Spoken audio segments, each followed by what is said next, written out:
didn't ask her if she wanted to take that because it was a whole thing. I mean, you know,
Good afternoon. Who's on the call with the name E42851? That's going to be Officer Chavez, sir. Thank you, sir. Yes, sir.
Okay, good afternoon, everyone. Let's get started with our 2 o'clock docket.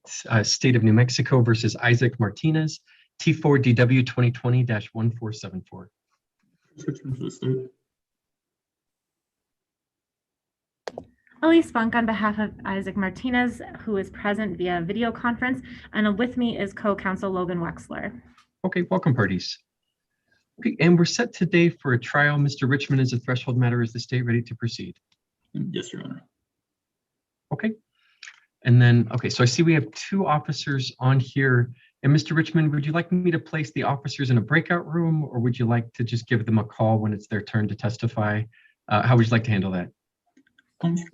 Put Officer Chavez in a breakout room, and I can go ahead and call Officer Cortez when we're ready for him. I'll be calling Officer Chavez first. Okay, so I'll move Officer Chavez into the waiting room.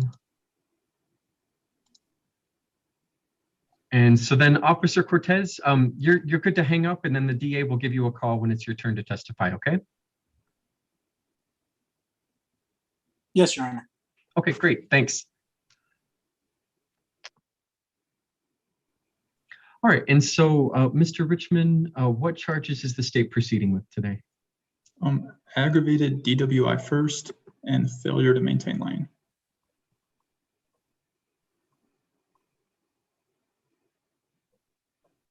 Okay, and then is it just the 2 witnesses? Yes, Your Honor. Okay. And then I've received the state's proffered exhibit list. I saw defense's position, so I'll reserve ruling on any of that until the state moves it into evidence. So Mr. Richmond, any preliminary motions from the state? No, Your Honor. Okay, and Ms. Funk, any preliminary motions from defense? Nothing from defense. Okay, then let's move to opening statements. Mr. Richmond, does the state have any opening statement? Yes, Your Honor. Your Honor, the evidence that the court will hear today will consist of both Officer Chavez and Officer Cortez's testimony and lapel video.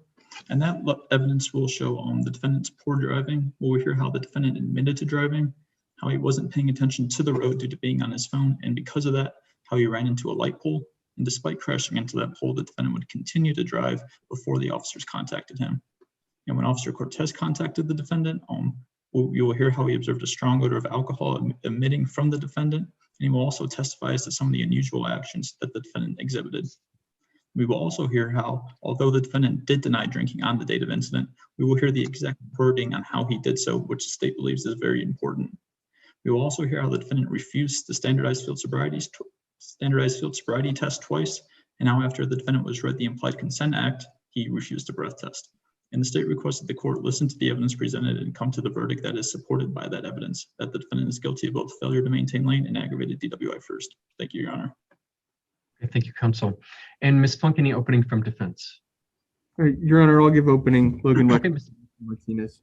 Mr. Martinez, it is true, was driving distracted.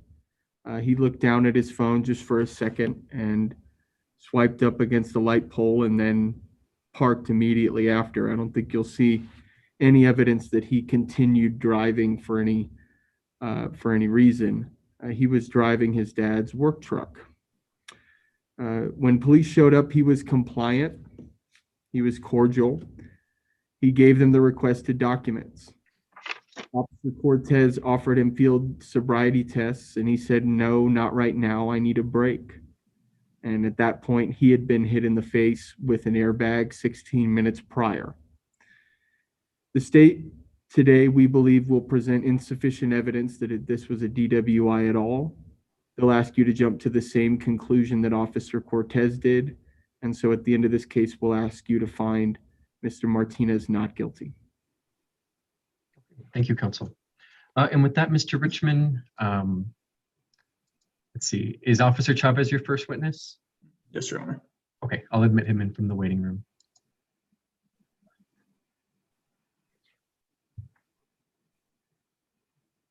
Okay, and Officer Chavez, you're now in the main room. Could you turn on your camera and unmute yourself?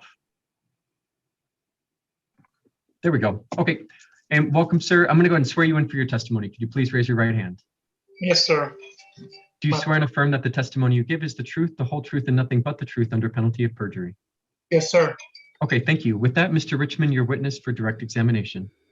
Good afternoon, officer. Can you state your name for the record? Yes, my name is Anthony Oliver Chavez. And how are you employed?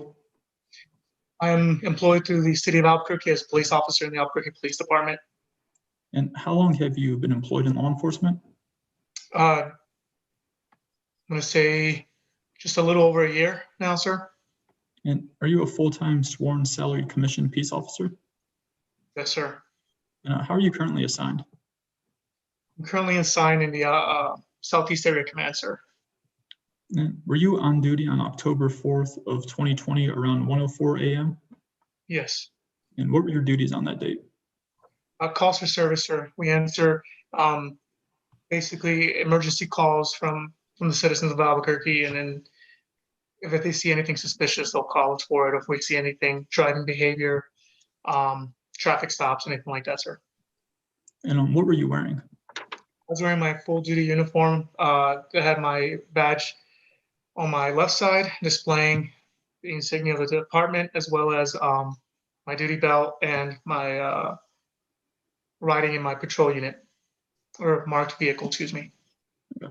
And did you contact anyone on that date that you see over Zoom today? Yes. And who? It was the defendant, Mr. Isaac, sir. And can you describe what he's wearing? Yes, I believe it's the gentleman with the long hair and sunglasses. And Your Honor, may the record reflect that Officer Chavez has identified the defendant? It will so reflect. Thank you, Your Honor. And Officer, where did you contact the defendant? Yes, he was inside the primary officers. Well, initially, once I arrived at the scene, sir, Isaac was just sitting on the sidewalk, sir. And what city, county, and state did you contact him in? In the Albuquerque city, in Bernalillo, sir. Correction, Sandoval. No, I'm sorry, Bernalillo.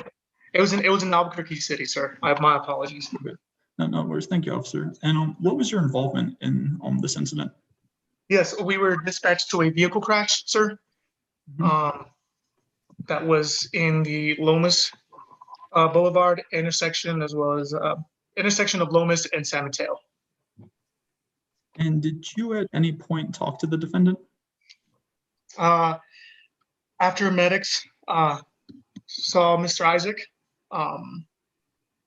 once he was in my the other officer's patrol unit, I spoke to Isaac just to get some information in regards to his vehicle. And what did he tell you? Yes, sir. He told me he was driving and was texting, listening to music, and then while he was texting, he didn't pay attention and he crashed into a light pole, sir. And did you observe his vehicle? Yes, sir. And with what you observed, was that consistent with what the defendant told you about hitting the pole? Yes, sir. He had damages to the front end of his vehicle. And you said before that, or can you say one more time where that incident or where that happened, where he ran into the pole? Oh, yes, sir. My apologies. I said San Mateo, but I meant to say San Pedro, sir. Lomas and San Pedro was the intersection. And at this time, Your Honor, I would just ask that the court instruct, because we are doing this via Zoom, and ask Officer Chavez if he's referring to anything right now during this testimony, and then ask that he not refer to anything. Sure. And Officer Chavez, if you have any police reports or lapel cameras, anything like that in front of you, you need you to turn those over and set those to the side. Do you have anything like that in front of you? No, sir. Okay. Also, is there anyone else in the room with you who's a witness to the case? No, sir. Okay. With that, Mr. Richmond, please proceed. And officer, is the intersection of Lomas and San Pedro, is that also in the city of Albuquerque, County Bernalillo, State of New Mexico? Yes, sir. And Your Honor, if I may share my screen briefly in order for the officer to, or in order to lay foundation for State's Exhibit 1. Sure, go ahead. Thank you, Your Honor.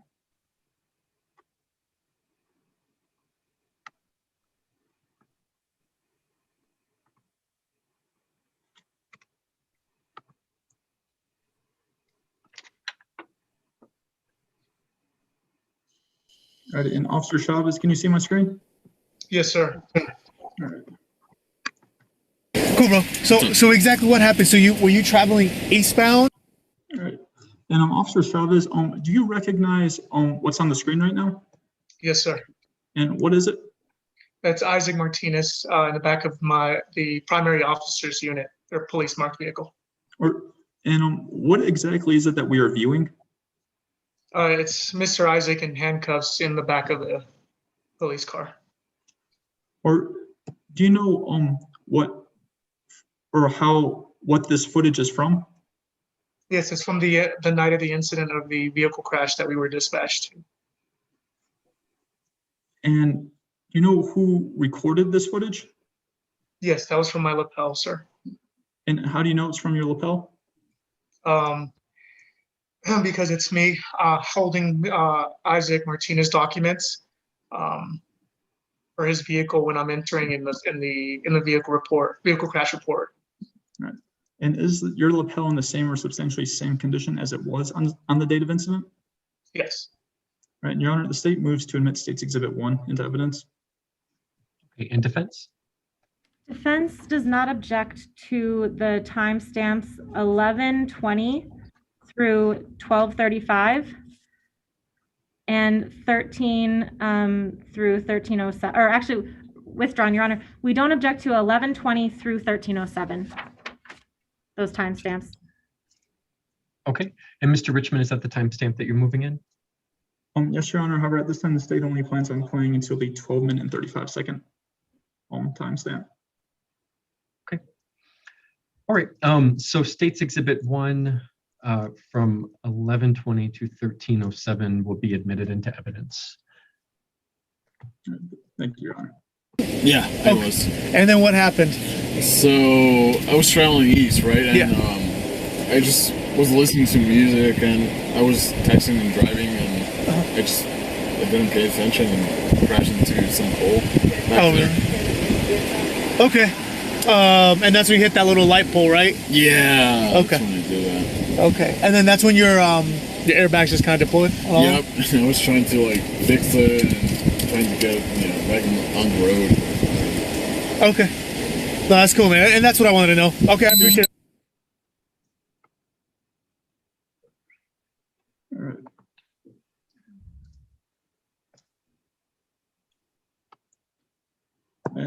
Thank you, Officer Stubbs. No further questions right now, Your Honor. Thank you. Okay. With that, Ms. Funk, is there any cross-examination for this witness? There is, Your Honor. Officer Chavez, you testified that you'd been an APD officer for about a year now? Yes, ma'am, just over a year. And so how many months had you been an officer at the time of this incident? I want to say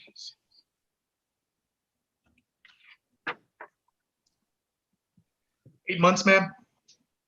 8 months at the Yes. time of the incident? Yes, ma'am. And when did you first become an officer, according to that 8-month calculation? March 20th, ma'am. So 7 to 8 months, ma'am. Okay. Mhm. And before that, you didn't have any law enforcement experience, right? No, ma'am. Now, you spoke with the Public Defender's Office in an interview about this case on March 10th, 2021. Isn't that correct? Yes, ma'am. And you agreed to be truthful during that interview. Yes, ma'am. And you said that you wouldn't testify to anything in addition to what you specified in that interview. I can't recall, ma'am. I'm sorry. You don't remember saying that you wouldn't testify, there's nothing additional that you would testify to aside from what you spoke about during the interview? Yes, ma'am. Now that you mention it, I did, yes. Okay. And during that interview, you said that you simply handled the vehicle tow for the case, right? Yes, ma'am. And you said that you were not the primary officer, right? Yes, ma'am. At the time of the interview, you said that you only remembered handling the tow sheet for the case, right? Yes, ma'am. And when you conducted the inventory of the vehicle for the tow, you did not find any alcohol or drugs or paraphernalia, right? Not that I recall, ma'am. And if you had found one of those things, you would have put it in the tow report, right? Yes, ma'am. But it's not in the tow report, none of those things, right? Not that I can recall, ma'am. No. Okay. Now, during the interview, you didn't remember ever interacting with Mr. Martinez, right? That's correct, ma'am. And because of this, when you were asked about being able to identify him, you said that you would not be able to identify him, right? I believe so, ma'am. Meaning that I'm correct, that you stated you could not identify Mr. Martinez. Well, that's correct, ma'am, without referring to my video, a lapel camera. But you just identified him during direct examination for this court, right? Yes, ma'am. Okay. During the interview with us, you also didn't remember ever being present for Officer Cortez's investigation, right? That's correct. So you said you wouldn't be able to identify any field sobriety test information, right? That's correct. You also never saw Mr. Martinez driving, correct? That's correct. But now that we've seen part of your lapel video, we know that you questioned Mr. Martinez that night. Yes, ma'am. And you never read Mr. Martinez his Miranda warnings before questioning him. I did not, ma'am. But you told Officer Cortez that you needed to read him Miranda, right? Yes. Objection, Your Honor. On relevance, if there was any motion to suppress, that would have had to have been filed within 20 days. Okay, Ms. And Your Honor, this is just the moments before the state's own exhibit. And I'm just asking him the questions leading up to that. It goes to his investigation that the state wanted to admit. Okay, I do find it relevant, so I'll allow the question. So Officer Chavez, you told Officer Cortez that you, quote, needed to read him Miranda, right? That's what I said, yes, ma'am. And Officer Cortez told you no, right? That he did not read the Miranda, ma'am? He did not read the Miranda rights, is that correct? That's correct. Officer Cortez told you that it was, quote, perfectly fine not to inform Mr. Martinez of his Miranda rights. Isn't that correct? That I can't recall, ma'am, no. Okay, well, let's just play State's Exhibit 1 that we have just previously admitted into evidence here. One moment.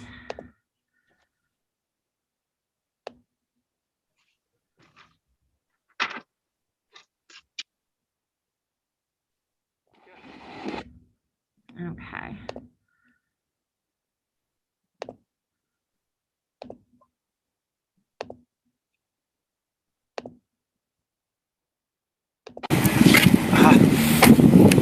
Will it be, I have to read his Miranda, unless you did that already. No, he refused fields, so I 16 him because I smell a strong odor of alcohol. And that's perfectly fine. Did he pee? You just said he got into an accident. Yeah. So this is not in reference to the case, Okay. to the DWI case. Okay. He's just gonna ask you. I'm gonna walk away. Okay. And he's just gonna ask you questions in reference to the accident. Do you understand? That's good. Yeah. So I'll walk away now, and Yeah, I'll if you don't put mind these putting stuff in that- your car. Okay. And this key right here. And I'll put the key on the door. Perfect, yeah. keyhole, okay? Thank you, man. Thank you. All right, Isaac. Cool, bro. So exactly what happened? So were you traveling eastbound? Yeah, I Okay. was. And then what happened? So I was traveling east, right? And Yeah. I just was listening to music and I was texting and driving and I didn't pay attention and crashed into some pole. Oh, there. Okay. And that's when you hit that little light pole, right? Yeah. Okay. That's when I did that. Okay. And then that's when your airbags just kind of deployed? Yep. I was trying to like fix the.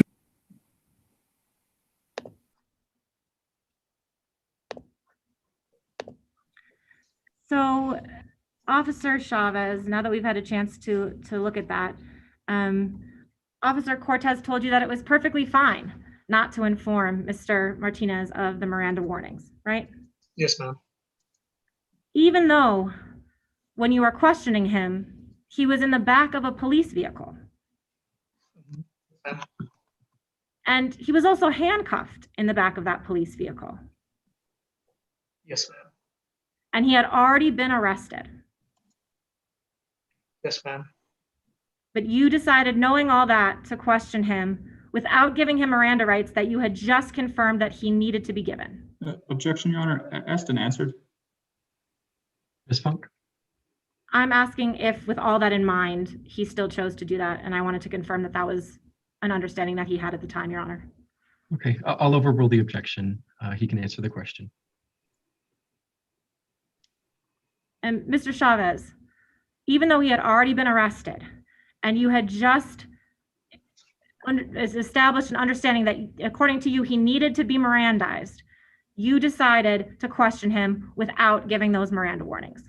Yes, ma'am. Okay. Now, Mr. Martinez was able to answer all of your questions during that interrogation, correct? Yes, ma'am.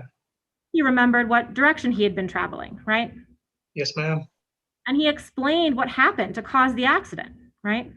Yes, ma'am. During his questioning, he told you that he was texting and listening to music and distracted and driving. Yes, ma'am. And he told you that because of the texting and the music and the distractions, he wasn't paying attention to the road, right? Yes, ma'am. And that is what caused him to hit the pole. Correct? Yes, ma'am. Yes, ma'am. Now, one moment, Your Honor. Okay.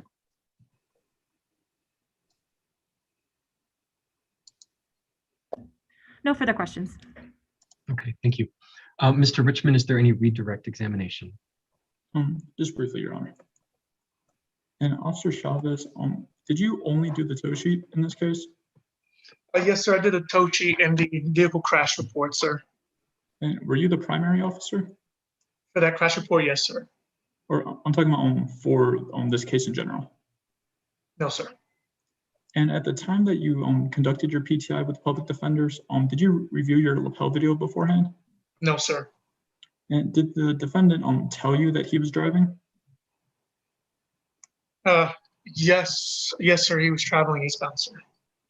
And is that also what we saw in the lapel video today? Yes, sir. And the fact that the defendant wasn't Mirandized, does that change any of his answers? No, sir. No further questions. Thank you, Officer Chavez. Thank you, sir. Thank you. And parties, any reason why Officer Chavez can't be excused? Was anyone going to keep him for rebuttal, or is he good to go? Nothing else from the state, Your Honor. Nothing from defense. Okay. Officer Chavez, thank you for your time. You are free to hang up and get back to enjoying your day. Thank you, Your Honor. Have a Take good care. day, sir. Thank you, Thank officer. Thank you, sir. Okay. And state, please call your next witness. All right, and Your Honor, if you may give me just one moment to call the officer. Sure. Thank you.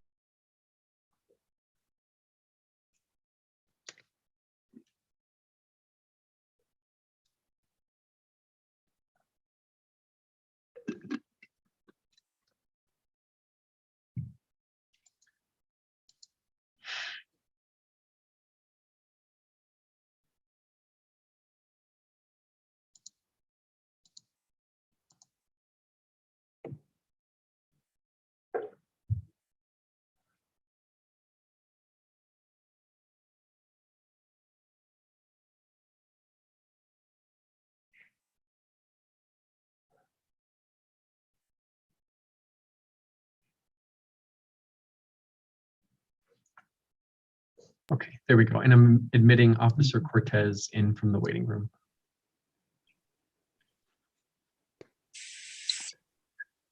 Okay, and welcome, Officer Cortez. Let me go ahead and swear you in. Could you please raise your right hand? Do you swear and affirm that the testimony you give is the truth, the whole truth, and nothing but the truth under penalty of perjury? I do. Thanks. And officer, a couple of things before we get started. If you have any police reports or anything related to the case in front of you, I need you to turn those over and set those to the side, okay? Yes, Your Honor. It's done. Okay. And then is there anyone else there in the room with you who's a witness to the case? Okay, great. Thank you. With that, I'm going to turn it over to Mr. Richmond for direct examination.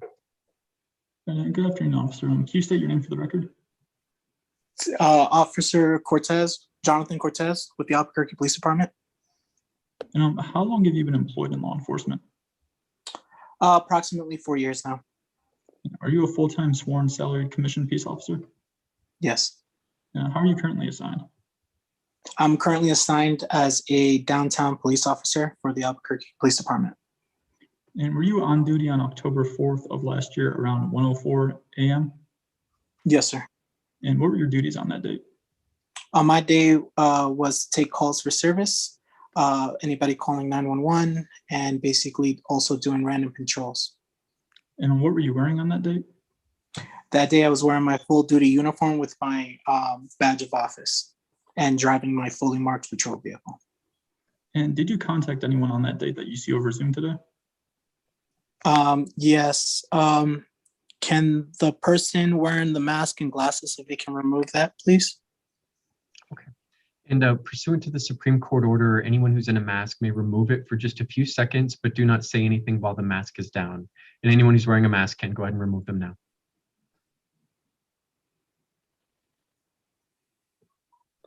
Okay. Okay, and everyone can put them back on now. Thank you. And Officer Cortez, do you recognize the individual that just took off his mask? I do. And who was that? That was Mr. Isaac Martinez, sir. And Your Honor, may the record reflect that Officer Cortez has also identified the defendant? Okay, the record will so reflect. And Officer, where did you contact the defendant? I contacted the defendant at the intersection of Lomas and San Pedro, right in front of the McDonald's. And what city, county, and state is that located? That's located in the state of New Mexico, city of Albuquerque, county of Bernalillo. And why did you come into contact with the defendant? I was dispatched to that intersection in reference to a car accident. And when you arrived at the location, were the car lights or were the headlights and taillights, were they on or off? I recall the tail lights being on. I don't recall whether or not the headlights were. Okay. And you recall if the car was running? I do not recall. And do you recall where the keys were when you arrived, whether they were in the ignition or if they were on the defendant's person? I do not recall. And where was the defendant in the car when you arrived? He was in the driver's seat cutting the airbags off. Okay. And was the driver's side window, was it up or down? After looking at my lapel video earlier today, I'm not able to clearly see the window. However, I believe it was half open. And do you recall if the passenger side window, if that was up or down? I don't recall. Okay. And you referenced before about the airbag. What was there anything noticeable that the defendant was doing with the airbag? He was trying to cut it off, and I caught him cutting it when I made contact, which was very unusual. And if the defendant was behind the airbag, trying to cut it, does that mean he was the one behind the wheel when it was released? When I spoke to object to speculation. The objection is to speculation, Mr. Richmond. I mean, it's the officer will be testifying as to what he observed and based on his knowledge as the position of a defendant versus where the airbag is. To the question as asked, I'm going to sustain the objection to speculation. Please just ask a new question, Mr. Richmond. Okay. And Officer Cortez, was there anyone else but the defendant in the car? Can you say that, please? Yeah. Was there anyone else but the defendant in the car when you arrived? No, there was nobody else, just the defendant. And was there anything regarding the weather that made driving unsafe that night? I knew it was dark. I don't recall whether or not it was raining or not that day. Okay. I believe it was dry because the defendant sat down on the curb. And can you describe the location of the car when you arrived? The location? Of the car, or yep. So the vehicle was in an angle in front of the McDonald's at the intersection of San Pedro and Lomas. And after you made these initial observations, did the defendant make any statements? Yes. And what were those?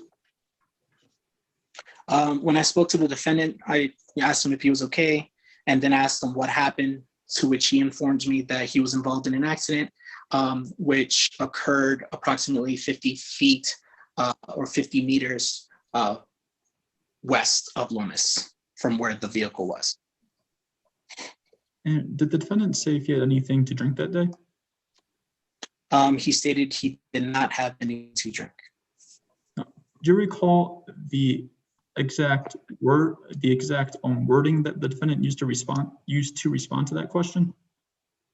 I will have to reflect on my report, but he did tell me he did not have anything to drink. Okay.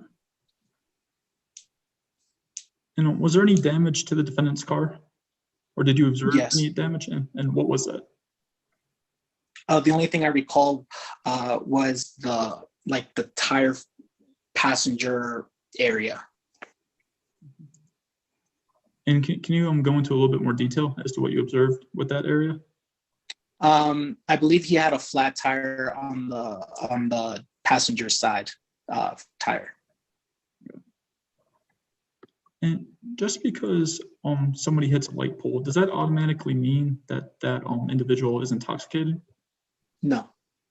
And based on your experience as an officer, based on your 4 years of experience, can that indicate impairment? Just the accident, absolutely not. When I was talking to the defendant, I smelled a strong odor of alcoholic beverage emanating from his facial area when he was talking to me. And were you wearing a mask when you contacted the defendant? Yes. And you were still able to smell that odor despite having a mask on? Yes. And throughout your interaction with the defendant, did you notice anything unusual?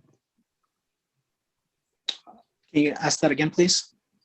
Did you notice anything unusual from the defendant throughout your interaction with him?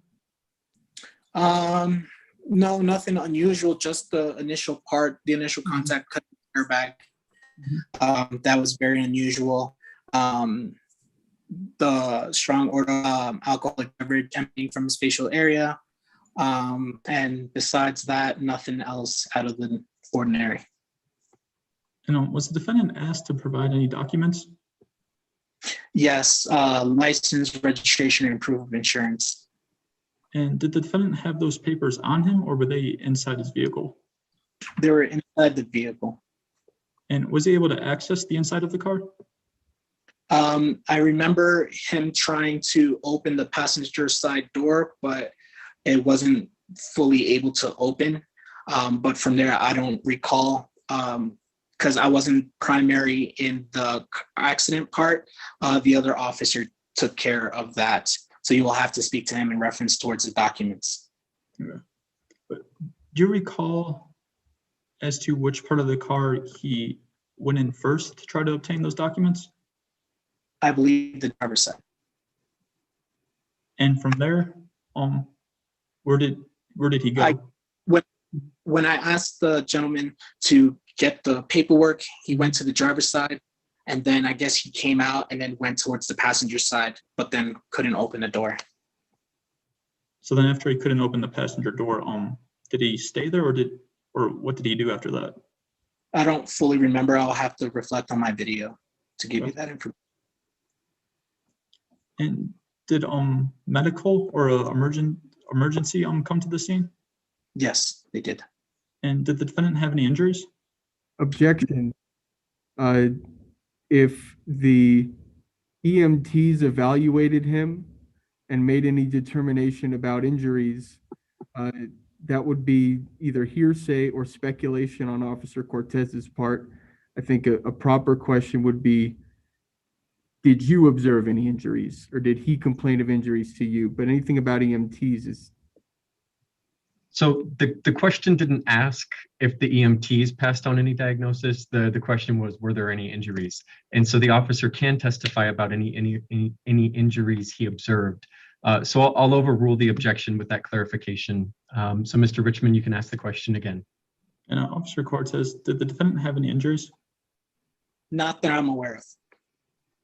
And after medical left, what was the next step in the investigation? The next step was I asked the gentleman if he was willing to do a field sobriety test, to which he stated no. And what are field sobriety tests? Field sobriety test is an exam that we do on the field if we suspect they have been drinking alcoholic beverages. And what is the purpose of the field sobriety tests? The purpose of the test is to see if they are able to do multitasking type of exercises. Due to when you drive a motor vehicle, you are multitasking, driving, visually, moving the car, etc. Watching pedestrians around you, etc. And when you say multitasking, with that, does that mean is the defendant's attention, does that mean it's only in one place or is it in multiple places? It's in multiple places. Okay. And what type of training do you have in DWI detection? I had training in the military, which I served for approximately 5 years as an active duty sergeant for the United States Army, and also in the academy of the Albuquerque Police Department. And what type of training did you receive in the academy? We had a wet lab where some individuals drank alcoholic beverages and some didn't. And then we had to go through fields. I also had training in the Intoxilizer 8000, which I also used in the military, and also recertified with the Intoxilizer multiple times, and also certifying myself throughout every year in the Albuquerque Police Department. And in the wet lab, were you able to correctly identify which individuals were intoxicated and which individuals were sober? I recall there was one individual that I stated that was intoxicated, however, it wasn't due to his natural nystagmus, and also I guess he had medical conditions that could show false positives on the exercise. And were you supervised during the wet lab? Yes. And were you certified in a standardized field sobriety testing on the date of incident? Yes.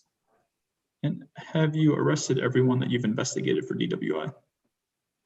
No. Why not? Because on certain circumstances, due to the totality of circumstances, certain individuals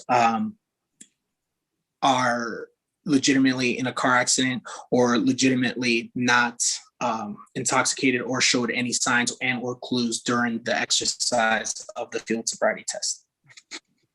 Yeah, you stated earlier that the defendant declined the field sobriety testing. Do you recall the manner and how he refused? He verbally told me. He was polite and calm at all times.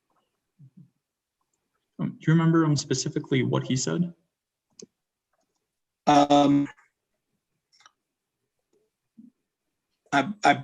don't fully recall the exact words, but in the end, I took it as a no, due to his telling me just no. I don't know the specifics, how he said no. Yeah. Do you remember if he responded immediately after you asked him to perform the fields? I don't recall. Right.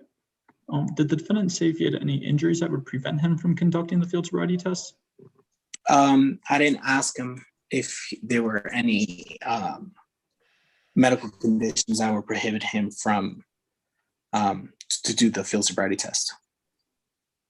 Right. After the defendant's initial refusal to do the fields, was he given another opportunity to perform the fields? I don't recall. I'll have to reflect on my video.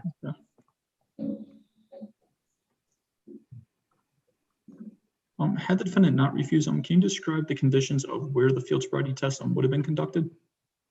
It would have been conducted on the sidewalk. I'm going to object to relevance where he thinks he might have done field sobriety tests. I don't think it's relevant. Yeah, Mr. Richmond, a response? Yes, Your Honor. This goes to the refusal that there was a place that was readily available for them to be conducted. Okay. I'll sustain the objection. It's already been established that he declined to take the field sobriety test, so he'd be speculating about where he would be doing those if they had been given. So I think that's already been established, so I'll sustain the objection. So Mr. Richmond, please ask a new question. Yes, Your Honor. Now, officer, at this point in the investigation, what opinion did you form about the defendant's ability to drive safely? Due to the totality of circumstances, the vehicle accident, on top of his unusual acts of cutting the airbags, and also the strong odor of alcoholic beverage emanating from his facial area, I arrested for DWI. And Your Honor, if I may share my screen just briefly in order for the officer to lay foundation for State's Exhibit 2. Okay, go ahead. All right.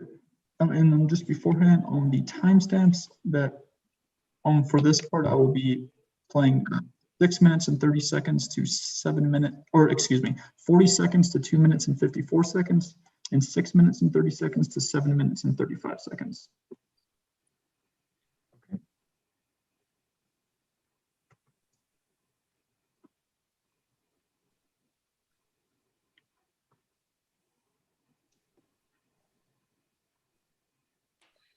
All right. And officer, can you see my screen? Yes. All right.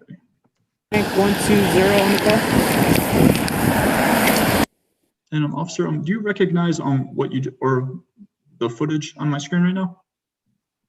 Yes, that's my footage from my lapel video. Okay. And how do you know it's from your lapel? Say that again. How do you know it's from your lapel?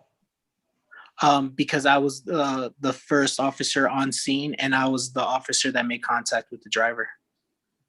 And is your lapel in the same or substantially same condition as it was on the date of incident?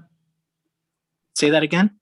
No, is your lapel in the same or the substantially same condition as it was on the date of incident? Yes. And Your Honor, the state moves to admit State's Exhibit 2 into evidence. Okay, in defense? Your Honor, as to the timestamps that Mr. Richmond just mentioned, 0:40 to 2:54, as well as 6:30 to 7:35, we stipulate. Okay. So State's Exhibit 2 for 0:40 through 2:54 and 6:30 through 7:35 is hereby admitted. Thank you, Your Honor. Hello. Albuquerque, please. Is everything okay, boss? I'm gonna be honest, I just crashed. Okay, step out of the car for me, bro. Just leave the knife there and everything, dude. All right. Is everything all right? Yeah, Where did you hit, dude? back there, I hit something. Is it that long one over there? I think so, yeah. Okay. What happened? I was driving and just listening to some music. Okay. Did you have anything to drink today? No, not really. Okay. Just do me a favor and have a seat over there, okay? What? Have a seat on the curb. Henry 334, please. Do we have any 47 units available? Have a seat. Do you have an ID and all that, boss? Yeah, I do.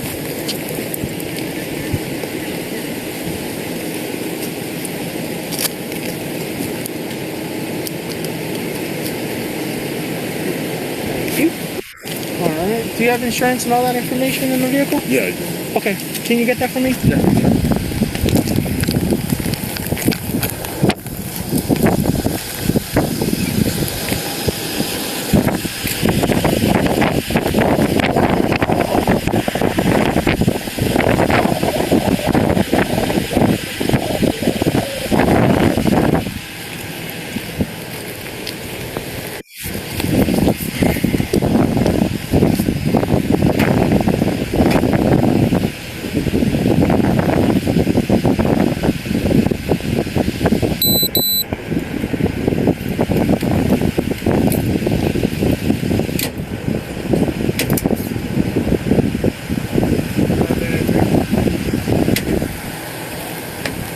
It's not opening?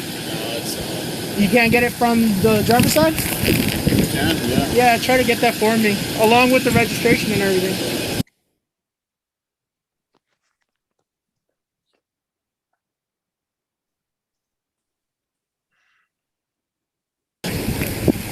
All right, boss. So, due to the accident and everything, okay, and me smelling alcohol emanating from your facial area, I would like to do a field sobriety test. Would you be willing to conduct a field sobriety test? No, I think I'm good right now. Okay. So, because you said no, that's perfectly fine. Okay, that's your right to do to choose so. Yes. The only thing I gotta ask you is, do you have any? I'm gonna start over again. In other words, Yeah, for sure. Do you have any injuries that will not allow you to perform a field sobriety test? No, not really. Okay. Perfect. Overall. And just to reiterate, since I started over, would you be willing to do a field sobriety test? No, not right now. Perfect. So, as of right now, you are under arrest because I suspect that you have been drinking and driving, okay? For a DWI. So do me a favor, stand up, turn around, and place your hands behind your back.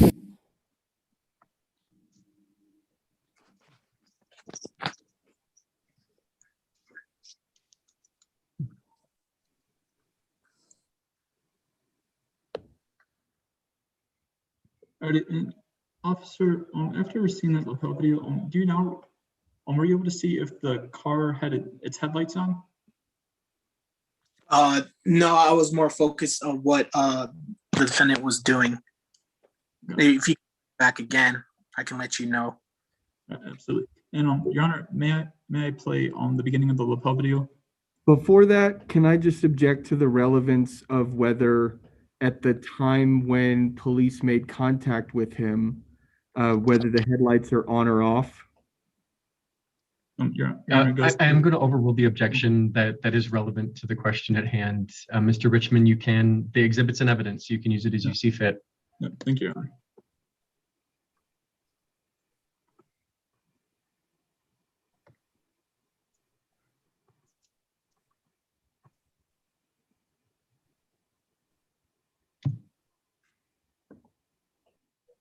Sorry, Your Honor, just give me one moment to find the correct place.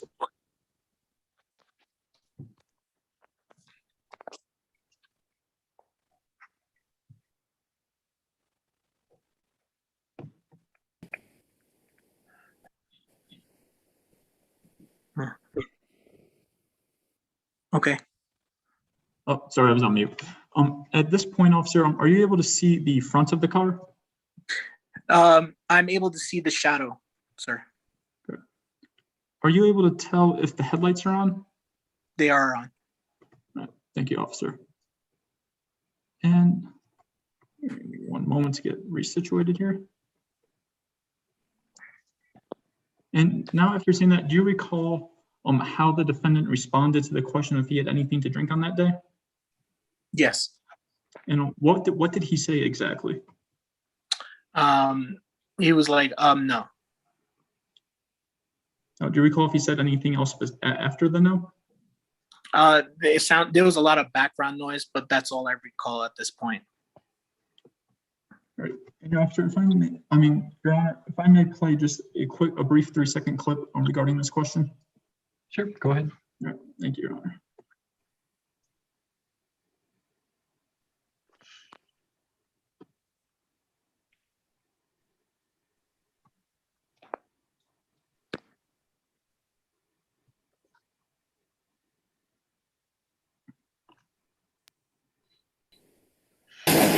Listen to some music. Okay. Did you have anything to drink today? No, not really. Okay. All right. And Officer Cortez, were you able to hear that answer? Can you play it one more time just to confirm? Yes, sir. Okay. Did you have anything to drink today? No, not really. Okay. And were you able to hear that, sir? Yeah. The gentleman stated no, not really. Thank you. And did you know what no, not really, what that meant? Objection to speculation. I'll withdraw on it, Your Honor. Okay.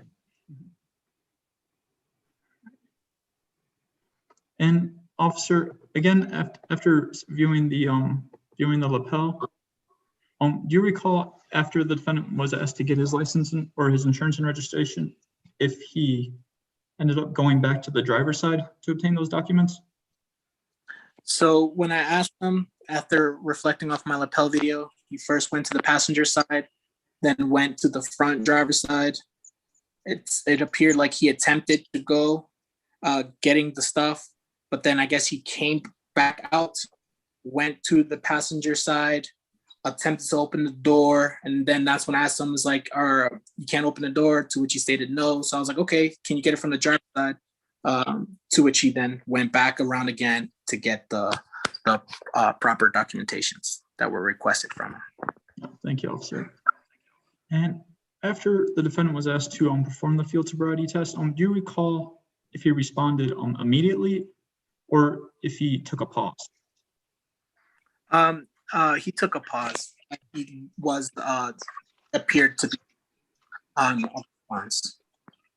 Right. And did the defendant say if he had any injuries that would prevent him? I'm not picking up on everything that Officer Cortez is saying due to the Zoom thing. I didn't hear the last 4 or 5 words of what he said. Okay. Officer, could you repeat the answer? Yes. So can you repeat the question so I can answer it again to get a full? Yes, sir. And after you asked the defendant to perform the field sobriety test, did he respond immediately or did he pause before answering? He paused before answering as if he was thinking for a response. Right. And did the defendant say if he had any injuries that would prevent him from conducting the fields? He stated no. And after that, was he given another opportunity to perform the fields? Yes. And did his initial answer of no, did that change? No. Okay. And after the defendant was arrested, were any chemical tests offered to the defendant? Say that again? After the defendant was arrested, were any chemical tests offered to him? Yes. What test? To do the breathalyzer test. Now, you stated earlier that you had some training and some experience with the Intoxilyzer 8000. Yes. And were you certified to operate the Intoxilyzer 8000 on the date of incident? Yes. And did you communicate the Implied Consent Act to the defendant? I did. How so? Once he was arrested, I did a 20-minute deprivation period. I checked his mouth to make sure there were no other objects in there, to which there wasn't, and that's when I started my time. Then the defendant was transported to PTC. Once we arrived there, that's when I read the New Mexico Implied Consent Act from the wall that is on the wall in front of the Intoxilyzer. And did you ever have to repeat the Implied Consent Act? Yes. I'm sorry, go ahead, sir. Okay. I did read it multiple times. When I was reading the Implied Consent Act, the defendant was confused or did not know how to answer, so I reread it again to give him an opportunity to understand what is required of him due to what the New Mexico Implied Consent Act stated, to which he then stated no, and then I went through the steps further afterwards. Right. And after the Implied Consent Act was read again, did he then say if he understood the Implied Consent Act? He seemed confused about it. I will have to reflect on my video for better testimony. But from what I recollect, I read it multiple times. He seemed confused, didn't know how to answer, but I just read it again so he knew what was required or what it requested and stated in the event he did state no, to which he then stated no after that. And in reading in the Implied Consent Act, was the defendant advised to his right of an independent test? Yes. Was he advised that the arresting agency would pay for that independent test? Yes. Now, you briefly just mentioned that did the defendant agree to take the breath test? No, he never agreed. Did he give any reason as to why he couldn't provide a breath sample? Not that I recall at this time.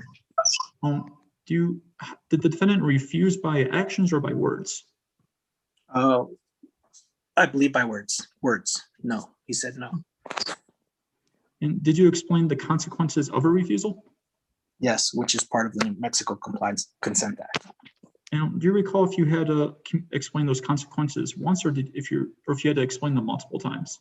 I've repeated the New Mexico Compliance Consent Act multiple times, and each part multiple times. Okay. And what are those consequences of a refusal? His driver's license would be suspended, and further charges will be considered aggravated. And the defendant, excuse me, is because I read it off of the New Mexico Compliance Consent Act, the actual form itself, but to the best of my recollection, it stated that if he is found guilty, the consequences of stating no will be further greater. It'll be like enhanced. And did the defendant understand those consequences? At first, no, but I kept Speculation. Objection is to speculation, Mr. Richmond. I'll rephrase the question, Your Honor. Okay. And officer, did the defendant say that he understood those consequences?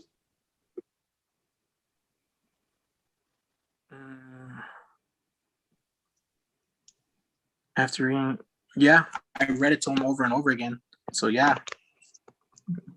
And at any point did the defendant reconsider his refusal and take the breath test? I think it was after everything was said and done and printed out the paperwork. All right. And Your Honor, now I'm going to play another separate timestamp of State's Exhibit 2, and that will be from 28 minutes and 35 seconds to 33 minutes and 36 seconds. Your Honor, I guess you can show it to him. I'll have to make my objection when he's moving the exhibit in. And so, yeah, State, when you moved in Exhibit 2 initially, you only moved in those first two timestamps. So you'll have to lay foundation over again for anything additional that you want to play. Yes, Your Honor.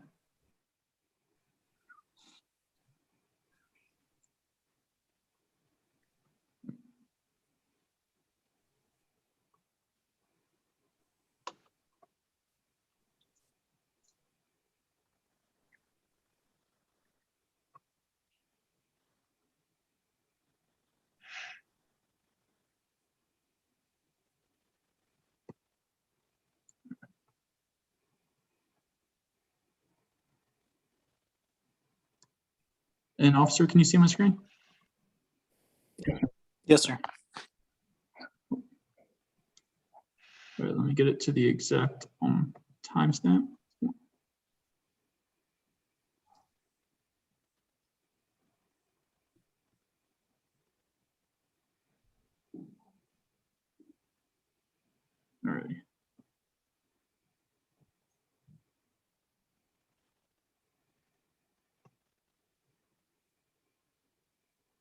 Apologies, Your Honor. I'm just trying to get to the exact second.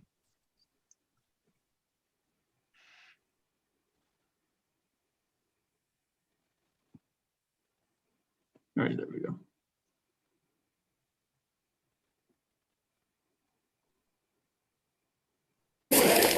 Have a seat.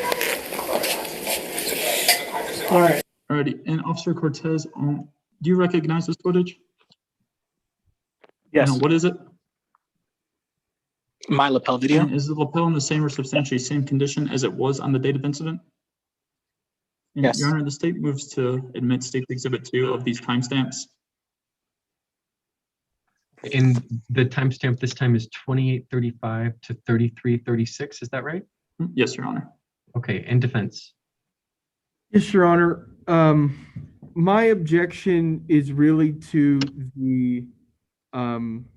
the completeness of the implied consent act advisory. And so my objection would go to entering the evidence of his refusal, as well as the breath card, but I don't want to make the same argument that time also. And so I think I should just put this on the record now, I think would be most appropriate. And that is this. Well, I guess, Your Honor, in order to do this, I would need to take Officer Cortez briefly on voir dire. Okay. And so keep in mind, this is just about the admissibility of this portion of the video. So I'll allow defense an opportunity to voir dire Officer Cortez with regards to admissibility of this video evidence. Thank you, Your Honor. Officer Cortez, you testified that you read him the implied consent act off the poster on the wall. Yes. And your poster on your wall, it tells you to tell them about the license revocation. The license revocation? What do you mean, sir? The part where if you refuse a blood test, or sorry, if you refuse a breath test, that your license could be revoked. You advised him about that, right? Yeah, it's towards the bottom. And that he could receive a greater sentence if he refuses. If he was convicted, I believe it states. Okay. But you told him that part? I believe so, yes. And at no point did you say to him, your refusal to take a breath test could be used as evidence against you in court? Can you ask that question again, please? At no point did you, at no point did you say to him, your refusal to take a breath test could be used as evidence against you in court? I don't recall. I'll have to reflect on the video, sir. In that case, Your Honor, if I could have a moment. Okay.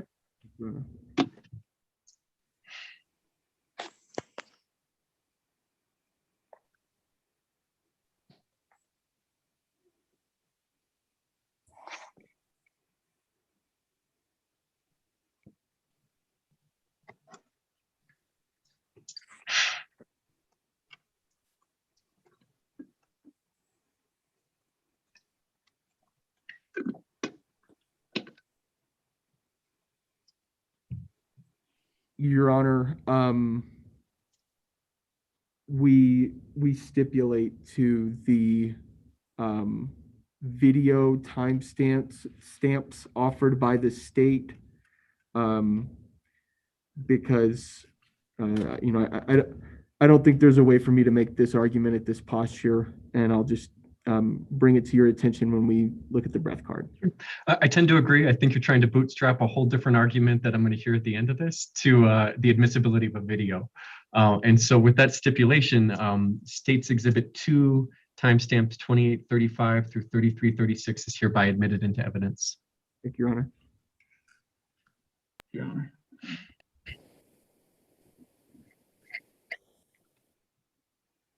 So I'm gonna have to read you something, okay? Okay. Sounds good. All right. Listen to me. I'm about to tell you something important. Okay. You're under arrest for the suspicion of driving while you're intoxicated, okay? Okay. The New Mexico Implied Consent Act requires you to submit a breath test to determine the alcohol content of your blood. After you take our test, you have the right to choose an additional independent test. If you choose to take an if you choose to take this additional independent test, you have the right to a reasonable opportunity to arrange for a physician, a licensed nurse, or laboratory technician or technologist who is employed by a hospital or physician of your own choice to perform an additional chemical test. The cost of this additional test will be paid by the law enforcement agency. Do you agree to take our test? And what would this would be another alcohol test, right? This is for the breathalyzer. Oh, okay. Why would I take another test? So there's a field sobriety test. Okay. And this is the breathalyzer test. So this is another test completely separated. Oh, okay. I see. So this is the breathalyzer test. Would you like me to read it to you again? Yeah, sure. Okay. Listen to me. I'm about to tell you something important. You are under arrest for DWI. Okay? Yeah. The New Mexico Implied Consent Act requires you to submit to a breath test to determine the alcohol content on your blood. After you take our test, you have the right to choose an additional independent test. If you choose to take this additional independent test, you have the right to a reasonable opportunity to arrange for a physician, a licensed nurse, or laboratory technician or technologist who is employed by a hospital or physician of your own choice to perform an additional chemical test. Okay. The cost of this additional test will be paid by the law enforcement agency. Do you agree to take our test? It's a yes or no answer. Okay. What happens if I say no? So if you say no, I cannot force you to take our test, but if you refuse, you will lose your New Mexico driver's license or non-resident operating privilege for 1 year. Oh, okay. If you are convicted in court of driving while under the influence, you may also receive a greater sentence because you refuse to be tested. Okay. Do you understand? Yes. Okay. You're right. Oh, what is it? Okay. So if the driver asks for an attorney or remains silent. Okay. So I'm just going to continue reading. Okay. Your right to speak to an attorney or remain silent does not apply to this requirement of New Mexico law. Okay. That you take a breath test. Do Okay. you know? Do you now agree to be tested? Okay. Yeah. So if I say no, I will have to go to court, right? Either way, you're going to court. Oh. Okay. So now this is just whether or not you want to do the breathalyzer. Okay. No. Okay. But okay, so if I Hold say on. If no, the driver does not respond or does not give you an adequate breath sample, proceed to number 7. Okay. and I will So- lose my license, right? For a year. Correct. No. So, well, I'm gonna read it again. Okay. You said no already, so we're going to continue though. It says, I can now force you to take our test, but if you refuse, you will lose your New Mexico driver's license or non-resident operating privilege for 1 year.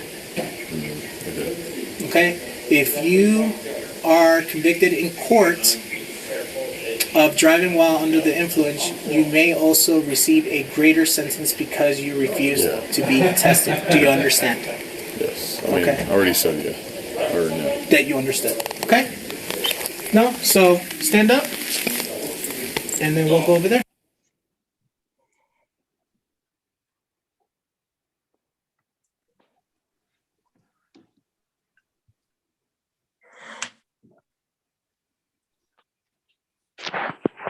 Right. Now, officer, after seeing that lapel video, now do you recall if the defendant said he understood the Implied Consent Act? Yeah, he said he. And did the defendant say he understood the consequences? Yes. And earlier you said the defendant reconsidered his refusal at a later point, but at any time you were reading the Implied Consent Act, did and next to the intoxilizer, did the defendant reconsider his refusal? No. No further questions. Thank you, officer. Okay. And with that, counsel, I need to take a 5-minute recess, and then we'll get back into cross-examination. So let's reconvene at 3:23. Does that sound good for everybody? Yes, Your Honor. Thank you. Okay, great. I'll see you guys in 5.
Okay, thanks everyone. Let's go back on the record in State of New Mexico versus Isaac Martinez, T4DW 2020-1474.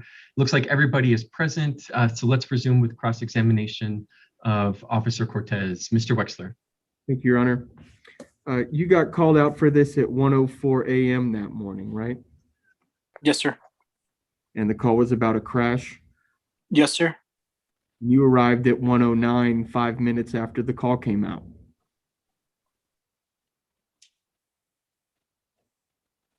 Right? I will have to reflect on my CAD to give you that exact answer. If that's what the CAD stated on when I logged on scene, then yes. And it would refresh your recollection to look at the CAD report. Yes, sir. Okay. And so, Mr. Wexler, if you want to share your screen, I'll step off to the side and just shout out real loud so I can hear it when you're ready for me to come back, okay? Sure, Your Honor. Should be very quick.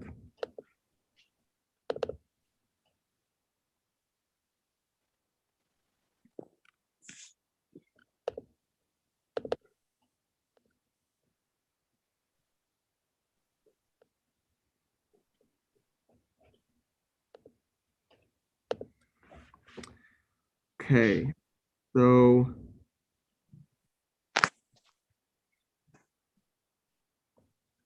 do you see here? Yes, sir. So does that refresh your recollection of when you would have got on scene? Yes, sir. All right, thank you. Your Honor, we are, let me unshare my screen. Share. Your Honor, we're ready for you. Thank you. Okay, go ahead, Mr. Wexler. Okay, so now that the judge is back, let me just ask again, do you remember now that you arrived on scene at 1:09? I arrived on scene at 1:08:50, so approximately 1:09. Yes. Okay. And then you walked up to his truck and spoke with him. Yes, sir. And he told you that he had gotten into a crash and pointed where the crash was. Yes. And he explained that he had driven a few feet on the curb, hit a pole, and then came back down. He explained he got into an accident further west of his current location. Okay, and you could see the pole that he had hit? When I drove towards, once we were en route to PTC, I took a gander and I saw where he hit the post and everything else. Officer Chavez took the crash report, so you will have to reflect on him in reference towards damages if that's what you're asking about, sir. Okay. So the pole wasn't damaged to the point where you would have needed someone to come out and fix it? No, sir. Okay. And when you got to the truck, it was basically both passenger side tires were within 1 foot of the curb. Say that again. The passenger side tires, Okay. the truck he was in, Okay. those were about within a foot of the curb that it was next to.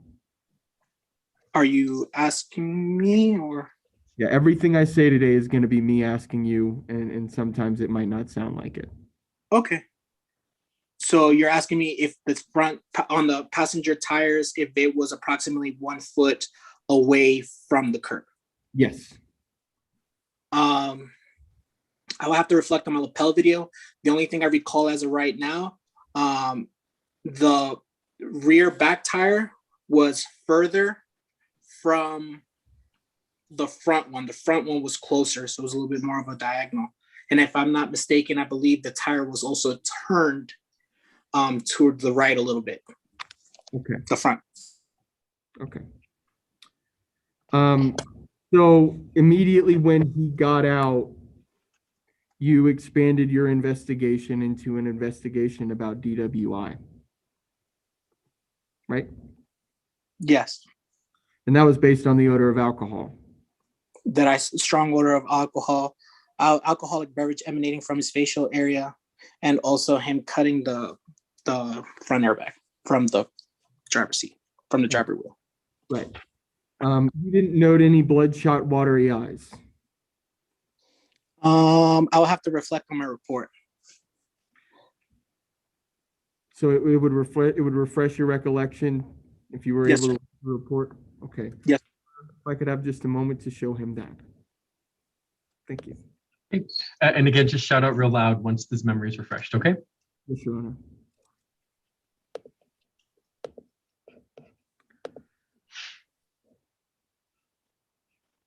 Okay, so I'm gonna show you a couple spots where Yes, I sir. think it ought to be this one here, Okay. as well as here Where, in the narrative section. which part of the narrative section, sir? Which line specifically? I mean, it's something that's not in there. So, but I think if it was in there, it'd be around 3, 4, and 5, So it's not, okay. and also the checkbox of bloodshot, watery eyes. Okay. Personal contact. Okay, Your Honor, I think we're ready.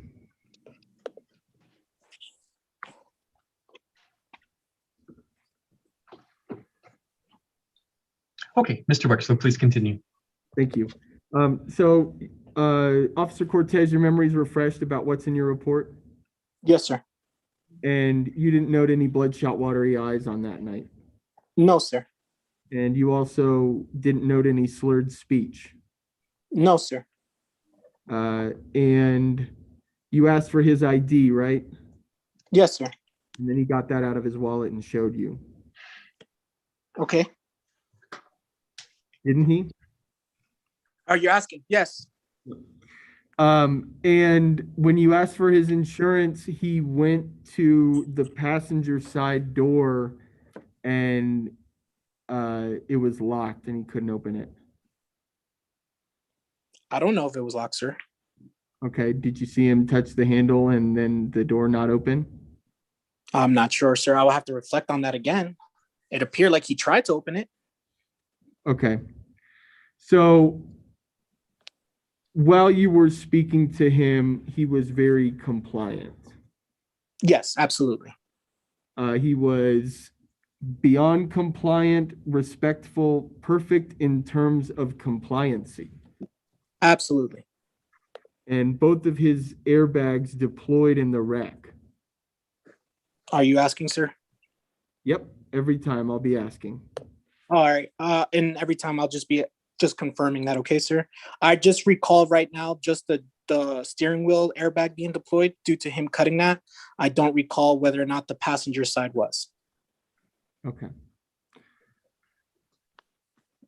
At 1:16 a.m., that's when you offered him the field sobriety tests, right? I don't recall when exactly at the point in time I asked him, sir. Okay. Your Honor, or sorry, would it refresh your recollection if I played the video and drew your attention to the timestamp?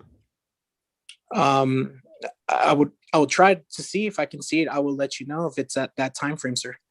At 1:16, correct? Is that the time frame?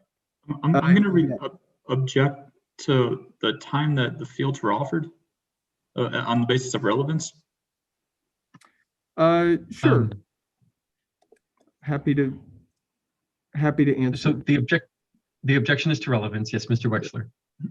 The relevance is to why he refused. I believe that the state will argue in closing that any refusal is 100% consciousness of guilt with no other possible reason for it. And we intend to proffer that the reason for it is having been hit in the face with an airbag 15 minutes prior. And so that's what I'd like to establish. Sure. I'm going to overrule the objection. I do find it relevant to the inquiry. So please proceed, Mr. Wexler. All right. And Officer Cortez, you started your lapel video right when you got there, right? Yes. And so if we know that you got there at 109 and started your lapel at 109, then we would be able to figure out when you offered him the tests, just by seeing how long into the video that happens, right? No, that's not true, sir. So when we have our lapels on and we activate it, it's not, so when we arrive on scene, we hit arrive on scene on the computer that we're issued by the department. When I hit my lapel video, it goes back approximately 30 seconds. Now the timestamp on my CAD can be different from the timestamp on lapel videos, two different systems completely. So whether those time can give a minute or be slower than a minute, it could just be different. For example, your watch can have a certain time, my watch can have a certain time, but it can be off by either a few minutes or a few seconds, etc.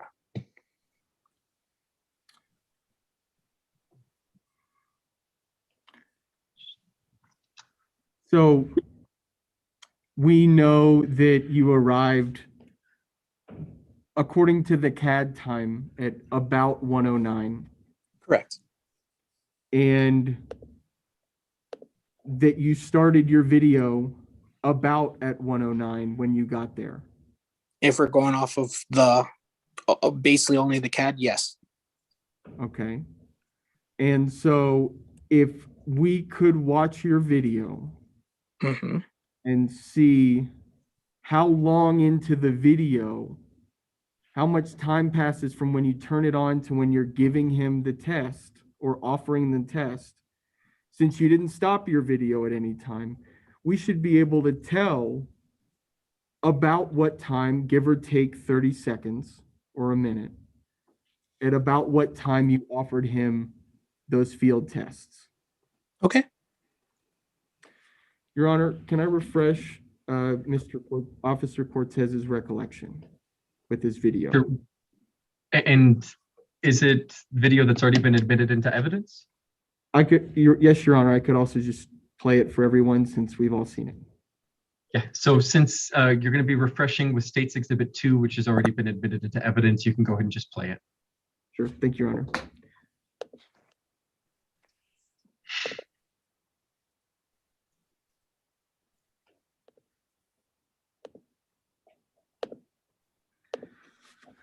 Okay, Officer Cortez, can you see the video that's playing? Yes, sir. Okay, and we all recognize this as the same video that we watched, right? I'm sort of scrubbing through it. Yes, sir. And you can see that right now we're at 3:38, and I'm going to go to around 7. And I'm going to turn it up so that we can hear you. Over again, in other words. Yeah, sure. Do you have any injuries that will not allow you to perform a field sobriety test? So that's the portion of the video when you're offering him the tests, right? That's the second time. Right. And that's 7 minutes into your lapel video, right? Okay, yes. And 7 minutes after 108, it's about 115, 116, right? Okay. We agree that time is linear? That Yes. Okay. So we can also agree then that you were offering these field sobriety tests roughly 16 minutes after after the crash was reported. Can you ask that again, please? Sure. Is it true that having watched your lapel video and having talked about when your lapel video started and having talked about when you arrived on scene, that you offered these field sobriety tests about 16 minutes after the call came in? About 16 minutes after the call came in? Yes. Okay, so can you please pull up the CAD? Are you saying that it would refresh your recollection to look at the CAD report? Correct. May I state why? Well, I think I can just show it to you and then the judge can look away because he's not allowed to look at that at the moment. Yes, sir. So, Your Honor, if I could refresh his recollection with the CAD report. Yep, go ahead. Just shout out loud when you're ready for me to come back. Sure.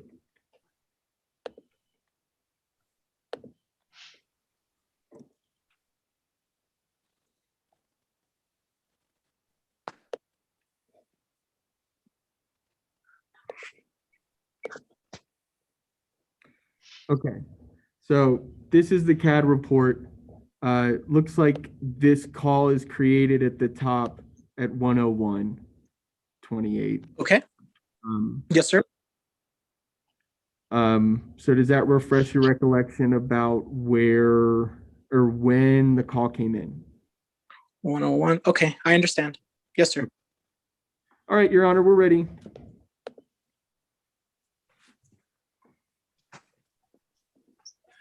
Okay, please proceed, Mr. Wexler. All right, Officer Cortez, is your memory refreshed? Yes, sir. Okay, so we all agree that this call came in at 1:01 in the morning Yes, sir. and that you arrived at 1:08:50 Yes, sir. and started your lapel video basically right when you got on scene. Yes, sir. And that 7 minutes into the video, you offer field sobriety tests. Yes, sir. Okay.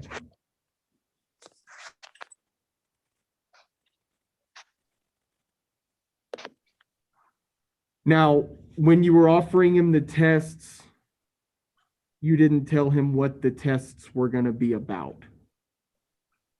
Did you? No.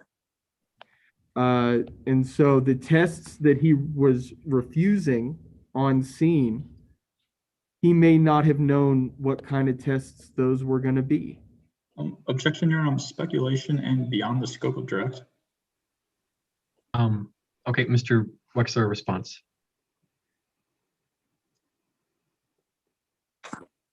So it's not speculation because I think that the officer is competent to speculate that he might have not known something that the officer says he did not inform him of. Okay. Parties, as to speculation, I am going to sustain the objection. The question is asked the officer to speculate about what the defendant knew or did not know, which she can't do. So I'll sustain the objection. Please ask a new question. Okay. Yes, Your Honor.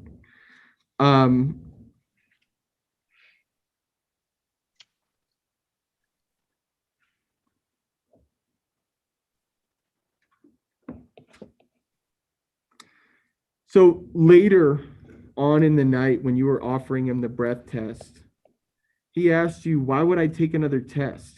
Do you remember that happening? Yes. And you explained and clarified for him that the test you offered on scene was different from the breath test that you were offering him in that moment. Correct. And then you pointed at the breathalyzer next to him. Mm-hmm. And he said, oh. Okay.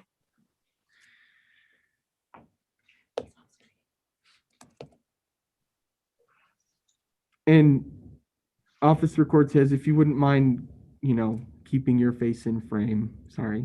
I'm just trying to hear you, but yeah, that's not issues. There's nothing here. I'm just in my room. Just showing you. Thank you.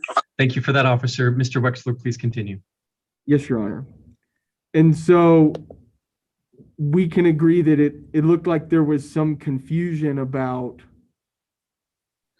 what test was what that you clarified for him. I'm going to object, Your Honor, on speculation. It looked like there was some confusion. Yeah, Mr. Wexler. Yes, Your Honor. On direct, Mr. Richmond asked, did he appear confused? And, my opinion of that is people can look a certain way, and those are things that you can observe. You can make a quizzical look on your face, and you can say things that, did he have a quizzical look on his face? Let me back Like up. he was- So I'm going to sustain the objection to the question as asked. Mr. Wexler, please continue with the new question. Yes, Your Honor. When you were clearing up the confusion about, why would I take another test? Did he have a quizzical look on his face?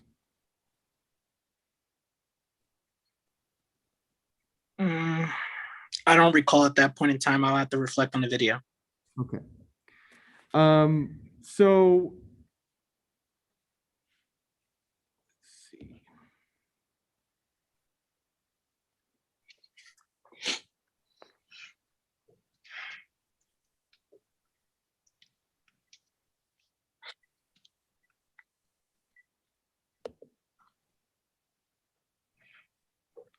Your Honor, if I could have a moment. Of course. Thank you, Your Honor.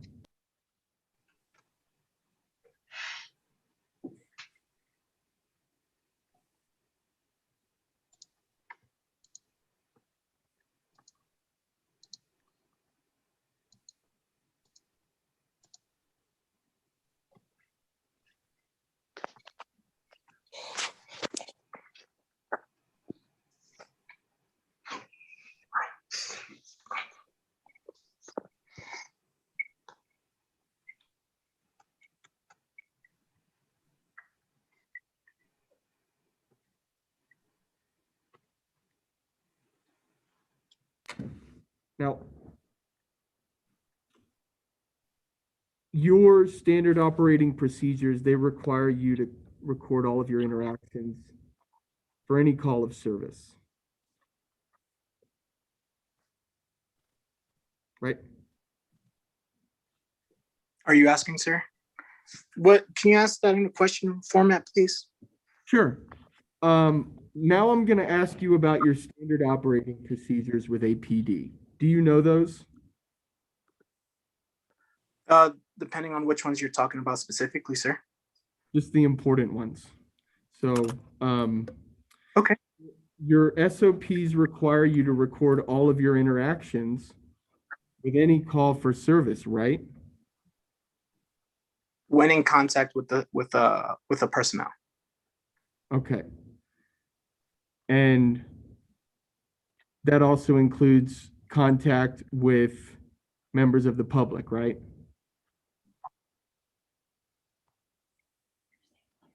It applies here. Not necessarily. Say that Okay. again. So standard operating procedure number 285. I'm going to object, Your Honor, on facts, not in evidence, and this is also outside of the scope of direct and the relevance of this line of questioning. And Mr. Wexler, a response. Facts not in evidence. I'm trying to get facts into evidence. And so I think that's an appropriate objection to make it closing. Beyond the scope of direct, this is about whether this goes directly to his credibility and whether there is something that he testified about that either is in violation of his SOPs, not recorded, or was not disclosed by the state for whatever reason. So that's what I want to. But what I'm struggling with is the relevance of this question to the case at hand. So is there any proffer you can make about that objection? So there was testimony that Mr. Martinez reconsidered taking the test, but it was after all the paperwork was done. So, and none of that's on any of the videos that we've got. And so what we have is him. Counsel, just for a moment, Officer Cortez, I'm going to move you to the waiting room for just a moment. So hang tight. I'm going to move you there, and then I'll bring you back in when it's your turn to testify. Okay? Yes, Your Honor. Thank you. Okay, and so Mr. Wexler, can you elaborate on that? I didn't hear that in direct examination. There wasn't any testimony that there was a reconsideration after the video was off. Where in the testimony did that happen? Sure, Your Honor. So there wasn't anything about the video being off, because I do not believe that, the state or the officer knew or considered whether the video was off. I just know that all of our videos end after what Your Honor saw in terms of the refusal, and they get up and walk away. And apparently today we are now learning that there was some reconsideration, that he decided, oh, I really want to take this test, but that it was after all the paperwork was done, and so he didn't get to. And this whole interaction that I'm just now learning about is not captured on video, in violation of the standard operating procedure, which requires him to record all of his contact with Mr. Martinez. I didn't catch that indirect. Mr. Richmond, did you catch that? I believe the officer did say he did reconsider at a later time, but I'm not sure the exact point. I know he did testify that there was not a consideration at the time of the implied consent act or when he was next to the intoxilizer. Okay, with that proffer, then I'll allow the question. You can go ahead and ask it. I'll bring the officer back in. Thank you, Your Honor.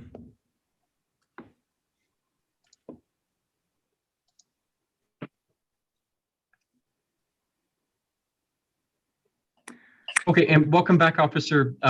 Thank you for your time. Normally, these are when we were in court. This is the kind of thing that we would litigate up at the bench. The best thing I can do is just move you to a waiting room in the meantime. So I thank you for your patience, and I'm going to let Mr. Wexler resume with cross-examination. So when you were speaking with the Assistant District Attorney Richmond, you mentioned, that's the prosecutor today, you mentioned that Mr. Martinez at a later time reconsidered taking the breath test. Okay. You remember testifying about that? Yeah. Did you record all of your interactions with Mr. Martinez on your lapel video? To the best of my abilities, I did. Did you record that interaction? No. If you don't have it, then no. Okay.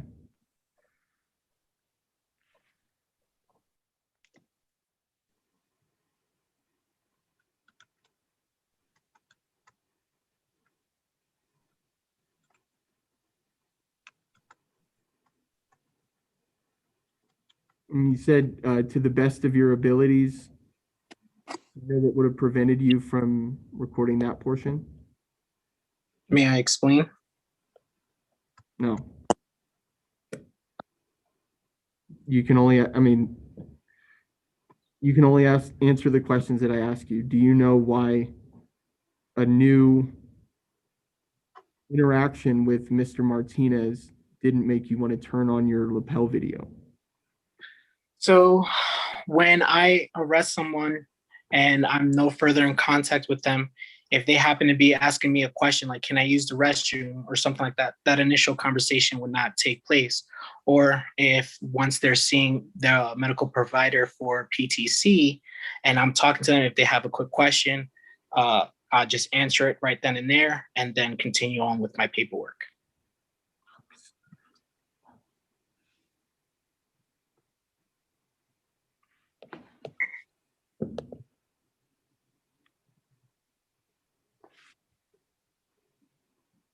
So when your SOP says record all of them, you record most of them to the best of your ability. Are you asking me if it says that specifically? You're right. That was two questions. Your SOP does say record all of them, right? You're in all of your interactions. I believe so. When in contact with somebody, yes. And so in order to talk to someone, you need to be in contact with them.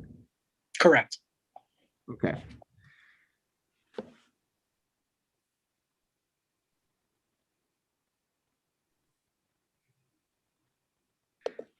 So after the PTC, you transported him to the hospital, right?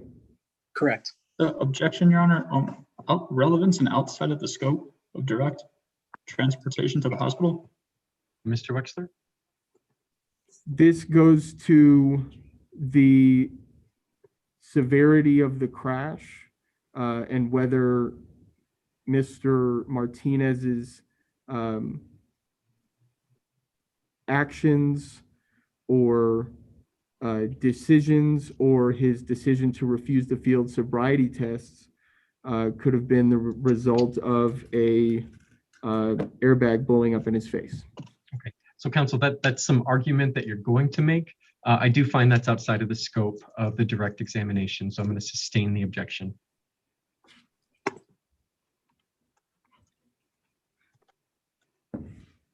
And Your Honor, you know, I do believe they asked about injuries and whether he sustained any injuries on direct, and the officer stated no. And so I think that clarifying that testimony or saying something that might shed different light on it would be proper. Okay, my ruling stands. Please continue.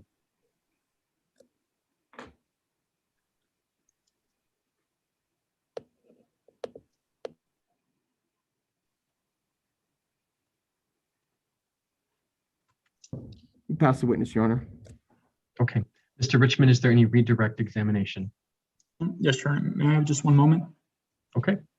Thank you.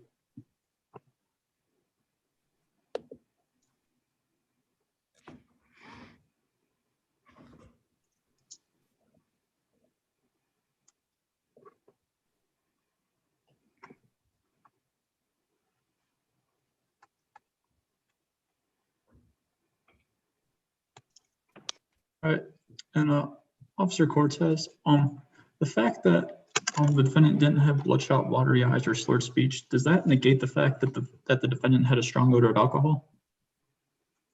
Can you ask that again, please? Yes, sir. Is that the fact that the defendant didn't have bloodshot, watery eyes or slurred speech? I'm going to object that this is just argument. I think that's a very nice thing to say in closing, that one fact doesn't give way to some other fact, but I don't think we get anything from the testimony. I'm going to overrule the objection. He can answer the question. I'll repeat the question, officer. Is that the fact that the defendant didn't have bloodshot, watery eyes or slurred speech, does that negate the fact that the defendant had a strong odor of alcohol? No. Does it negate the fact that you could smell that strong odor of alcohol through your mask? No. Does it negate the fact that the defendant was trying to cut free from the airbag? Asked and answered. It's asking the same questions he asked on direct in a way that makes it sound like he's responding to what I said on cross. And it's just argument. Okay, Mr. Richmond, any response? The defense brought this up on cross. I'm just clarifying. Okay. I'm going to sustain the objection to the question as asked. Please ask a new question. Yes, Your Honor. And officer, why didn't you explain on the individual field sobriety test to the defendant? Say that again. Why didn't you explain the individual standardized field sobriety test to the defendant? Why didn't I explain to the defendant about the field sobriety test? Yes, sir. Because he didn't ask what it was or anything. He just said no as to he knew what I was asking of him. Yes, sir. Now on the direct exam, you stated that you hadn't arrested every defendant you've investigated for DWI, but in some of those defendants that you have arrested, have some of them been compliant and generous? Yes. So what was the objection to? To being outside of the scope of cross-examination. This is basically, I find that question irrelevant to the case at hand. So I'm going to sustain the objection on those grounds. Mr. Richmond, please ask a new question. Officer, in your 4 years on APD, does being compliant and generous, does that mean the defendant was not intoxicated? Speculation about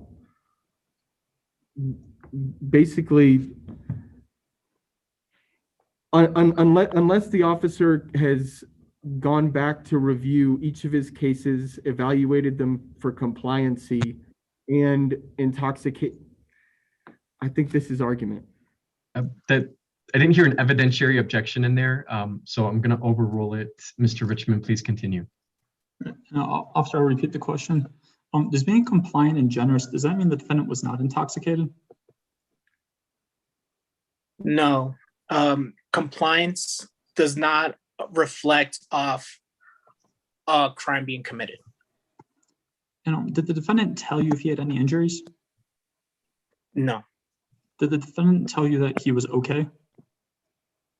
I recall him not complaining of any injury.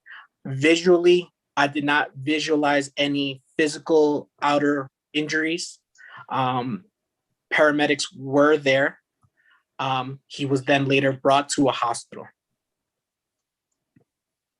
Does the time from when you arrived to the time you asked the defendant to perform the standardized field sobriety test have any bearing on if the defendant had any medical conditions or injuries that would not allow him to perform those tests? Objection to speculation, and I really don't even know what he's asking. Yeah, Mr. Richmond, a response? The defense on cross-exam brought up multiple times the time from when the officer arrived to the time when he asked to perform the standardized field sobriety test regarding any possible injuries that the defendant had. I'm going to sustain the objection at this point. Please rephrase your question. Yes, Your Honor. Now, officer, from the time, or excuse me, just one moment, Your Honor. Sure.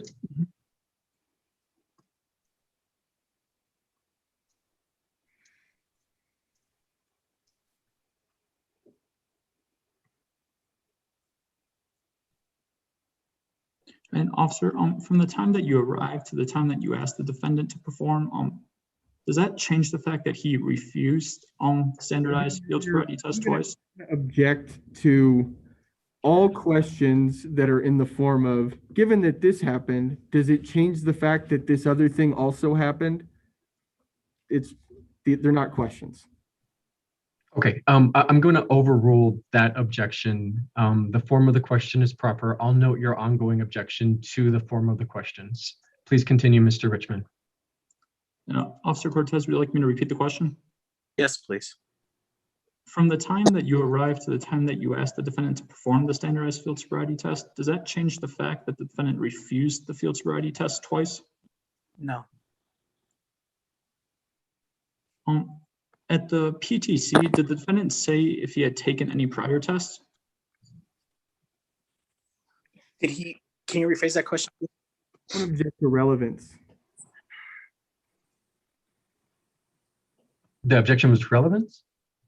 Yeah, the question was, when you arrived at the PTC, did the defendant state whether he had taken any prior tests? Well, it's a confusingly asked question. It's not a great question, but it is a relevant question. Since the evidentiary objection was to relevance, I'm going to overrule it. Mr. Richmond, please continue. Officer Cortez, did the defendant say that he took any tests prior to arriving at the PTC? No.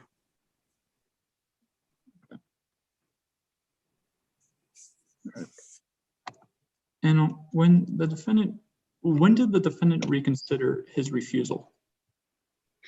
I believe it was during or right after I finished the report. And how long did that take? The writing the report? Yes, sir. It would be a little difficult to say. I would have to reflect on the time I arrived and then the time I was en route to the hospital. And would anything refresh your memory? Probably just looking at my CAD on how long it took me to write the report. I can reflect that off on my CAD. Your Honor, may I have permission to refresh the officer's memory with the CAD? Yes, go ahead and refresh his memory. Just shout out real loud when he's done. Thank you, Your Honor. Sorry, Your Honor.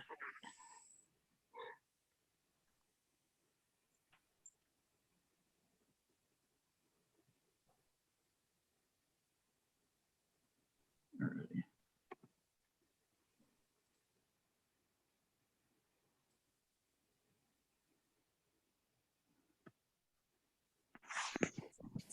And officer, is this the correct spot? Let me see.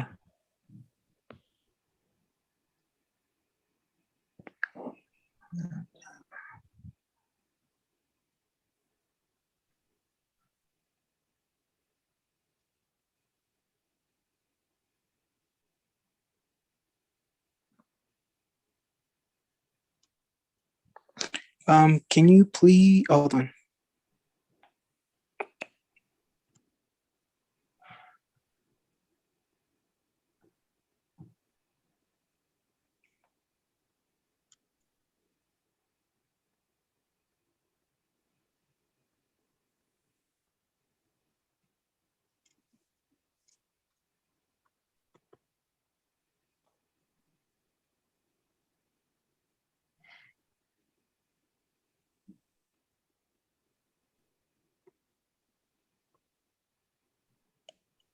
So, 1 second, I apologize.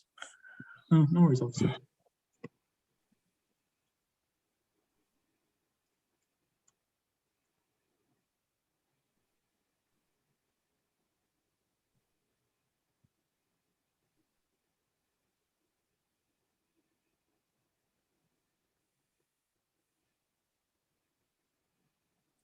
One 36.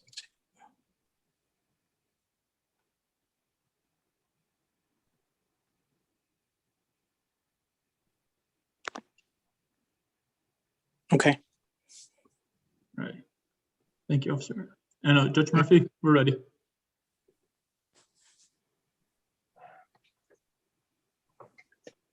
Okay, please continue, Mr. Richmond.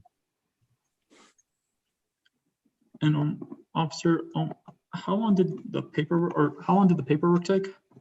Approximately 2 hours from when I arrived, doing the initial test and everything.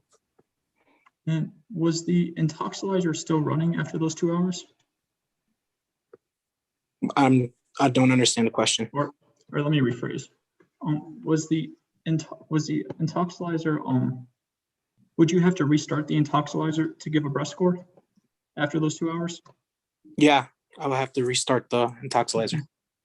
And is there anything regarding your standard operating procedures that you like to reflect to the court that you did not state on cross? Can you rephrase the question? He's not asking a question that he wants answered. He's just saying, officer, is there anything else you'd like to say about anything at all that you think would help our case? It's not a question. I'm going to sustain the objection to the question as asked. It didn't call for anything specific or relevant. So on those grounds, I'll sustain it. No further questions. Thank you, Officer Cortez. Thank you. Your Okay. Honor, I normally wouldn't, but I think in this situation, given the depth of the redirect, if I could have a brief minutes for recross. So recross examination is only available when new evidence has been presented on redirect. What new evidence came out? The evidence about the later reconsideration of taking a breath test, whether he would have to turn on an intoxilizer again, why he didn't do that, whether it took 2 hours to write a police report that's 3 paragraphs. Okay. You were permitted just a few questions limited to just that area about the breathalyzer after the report. Yes, Your Honor. Thank you. Officer Cortez, you testified that this reconsideration happened while you were still at the PTC, Yes. and he was not allowed to take a breath test. You declined to turn on the intoxilizer. Are you asking me, sir? I'm asking you if you did not permit him to. Did you sit after you said he wanted to reconsider? Did you sit him in front of the intoxilizer? No. Okay.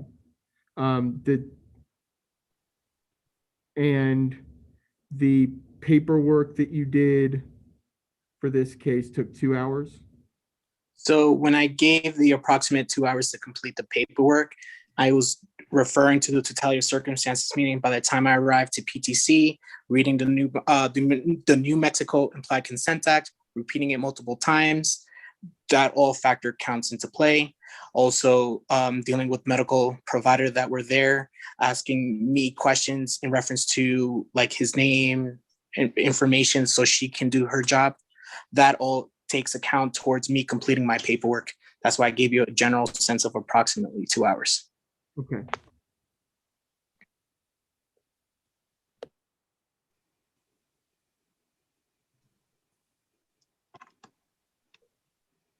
No further questions, Your Honor. Thank you. With that, does any party need to keep Officer Cortez for any rebuttal purposes, or is he excused? Nothing else from the state. Nothing from defense. Okay. Officer Cortez, thank you for your time this afternoon. You are free to hang up and leave the courtroom. Thank you, Your Honor. Thank care. you, officer. Okay. And with that, does the state have any additional testimony or evidence to present? No, Your Honor, the state rests. Okay. The state is now rested. Defense, is there a motion?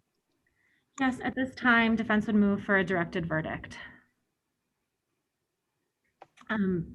So the Due Process Clause of the United States and state constitutions prohibits the criminal conviction of any person except upon proof beyond a reasonable doubt. And that has not been established here. Even in a light most favorable to the state. If you look at the actual case law in New Mexico that explains what a directed verdict is and when it's appropriate, State versus Howell, 2016, NMCA 084, explains a directed verdict and the standard by which this court is held. It says a directed verdict is appropriate if there is no legally sufficient evidentiary basis for a reasonable fact finder to rule in favor of the non-moving party. So the proof beyond a reasonable doubt is very relevant here because by the Court of Appeals' own explanation of what a directed verdict is, you look at a reasonable fact finder, you look at the facts in the light most favorable to the state, and you say, could a reasonable fact finder find proof beyond a reasonable doubt? That's why it's important here, Your Honor. Additionally, in State versus Baca, another case that discusses this state's reasonable or the directed verdict standard, the Supreme Court, the New Mexico Supreme Court in State versus Baca, 2015 NMSC 021 in paragraph 31 says, a directed verdict requires a court to decide at the conclusion of the state's case whether the direct or circumstantial evidence admitted, together with reasonable inferences, sustain a finding of guilt beyond a reasonable doubt. So this Supreme Court has connected the beyond a reasonable doubt standard directly to the directed verdict standard, which is why we bring it up, Your Honor. Even looking at this case in the light most favorable to the state, it has simply failed to carry this burden. It has not shown, even by directed verdict standard, that Mr. Martinez is guilty of DWI, and certainly not of aggravated DWI, which is the important charge here. As a threshold issue, Officer Chavez gave conflicting testimony about the county in which this incident occurred, and even the intersection in which this incident occurred. Officer Chavez testified that the incident was in Bernalillo County, and then he immediately said, oh, no, wait, I mean Sandoval County. And then he was like, oh, no, wait, I messed up again. I mean Bernalillo County, all within a few seconds. Moments later, he then testified that the incident occurred on Lomas and San Mateo. And then just a few seconds after that, he was like, oh, no, wait, upon a new question by the prosecutor, getting back to the same topic, he said, no, wait, actually it was Lomas and San Pedro. Overall, this places enough doubt about the location and specifically the county of the incident that the state hasn't even reliably established that this court even has jurisdiction to issue a verdict in this case. So we would first ask the court to dismiss the case for lack of jurisdiction simply because there isn't trustworthy testimony, certainly not beyond a reasonable doubt, as the officer even has doubt, that jurisdiction has been established in this case. Turning to the aggravated DWI statute. According to New Mexico statute 668102D, subsection 3, which is the relevant one here, a person can only be convicted of aggravated DWI when the person refuses to submit to a breath test and the court's judgment finds there was sufficient other evidence of intoxication presented to the court. This bears out in the statute language and also the case law that we will review. The exact words of the statute are, aggravated driving under the influence of intoxicating liquor or drugs consists of, subsection 3, refusing to submit to chemical testing as provided for in the Implied Consent Act and in the judgment of the court based upon evidence of intoxication presented to the court, that the driver was under the influence of drugs or alcohol. In Mr. Martinez's case, a reasonable fact finder could not find that he was impaired from alcohol when he was driving that night, because although he refused the chemical testing, there was essentially no other evidence that he was intoxicated to satisfy this statutory requirement for aggravated DWI. Mr. Martinez was well-spoken and knowledgeably answered the officer's questions as the officers admitted, Officer Chavez on cross. Mr. Martinez was also honest in answering these questions. He willingly and openly answered their questions when he was being unlawfully interrogated while handcuffed in the back of a police car. He openly told the officers that he was texting and listening to music while driving. He admitted to this wrong that occurred, but this wrong is not DWI. And he stated and explained to the officers that his distraction was what caused the accident. On cross-examination, the officers acknowledged that they understood this to mean that the texting and distraction was the cause of the accident. They understood what Mr. Martinez was saying here. Mr. Martinez informed the officers that he had not been drinking that night. And most importantly, the officers gathered no evidence that Mr. Martinez had been impaired by alcohol while driving. They did not see him drive, and he provided a very reasonable reason for the accident, texting and driving, which is dangerous, but again, not a DWI, and certainly not an aggravated DWI. Moreover, Mr. Martinez was able to walk without stumbling and look through paperwork to find the car's insurance and registration. He explained the reason that he was cutting the airbag, and Officer Cortez called Mr. Martinez perfect and compliant, quote unquote, one of the best people he's ever dealt with. Surely, the actions of someone so perfect cannot be used to form any additional evidence of intoxication. Aside from allegations of smelling alcohol on Mr. Martinez, there was no other evidence specifically of intoxication. So there is insufficient evidence of DWI, even in the light most favorable to the state. Defense counsel is aware of no New Mexico case law that has sustained the DWI charge based solely on a refusal and the alleged smell of alcohol.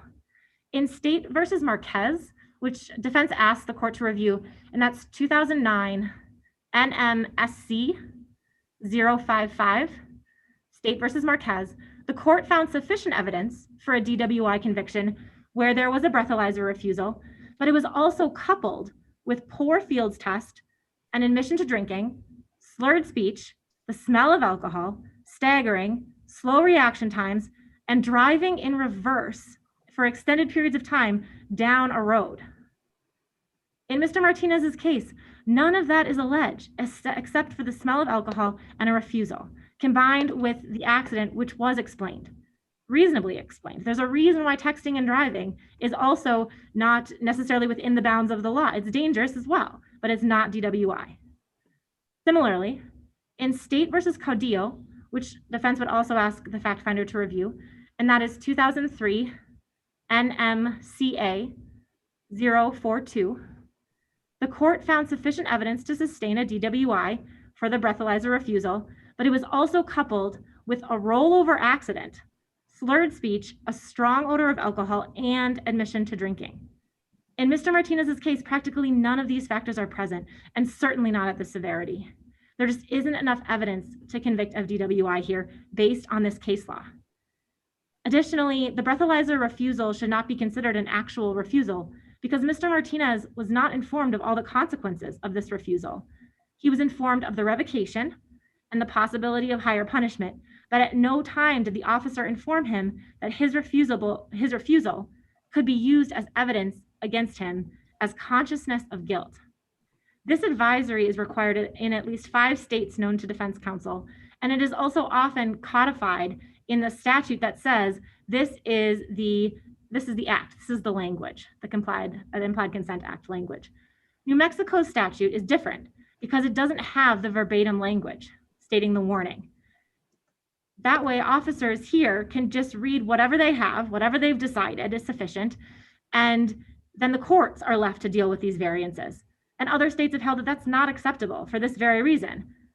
Sometimes officers inform drivers that the refusal can be used as evidence against them in New Mexico, and sometimes these officers don't. This lack of standardization makes for unequal application of the law. In the blood portion read by most New Mexico officers for a blood draw refusal, there is a standardization that they note the relationship between refusal and what can be used as evidence and how it can be used. There is an important policy consideration here. Informing someone of the consequences of a refusal is obviously designed to not only make sure their choice is an informed choice, but to encourage them to give a sample and to deter refusal. Revocation deters refusal. The aggravated time possibility deters refusal. And informing them of consciousness of guilt would also deter refusal. If the point of these consequences is to deter people from refusing the breath test, then we should tell them, defense submits that we should tell them about the consequences before they refuse. Instead of courts speculating about why someone refused, courts would be making an informed decision based on the number on the breath card. For these reasons, in addition to the fact-specific circumstances of this case, this court should not find a true informed refusal here, or minimally, they should not consider it as proof of guilty consciousness of DWI. And there's one more case that defense would ask the court to look at, specifically about the directed verdict for the aggravated portion of the charge here. And that case is State versus Nota Hunter, and that is 2005 NMCA 074, specifically paragraphs 17 through 19. The court found insufficient evidence here to support an aggravated DWI, where the blood alcohol scores were 0.16 and 0.17. The officer smelled a strong odor of alcohol. The defendant's speech was slurred. The defendant staggered and leaned on the car for support. And the officer stated that the defendant admitted to drinking that night. All of these facts, including the blood alcohol score, and the state found, the Court of Appeals, found insufficient evidence for aggravated DWI. And in addition to that, the defendant also failed the fields tests.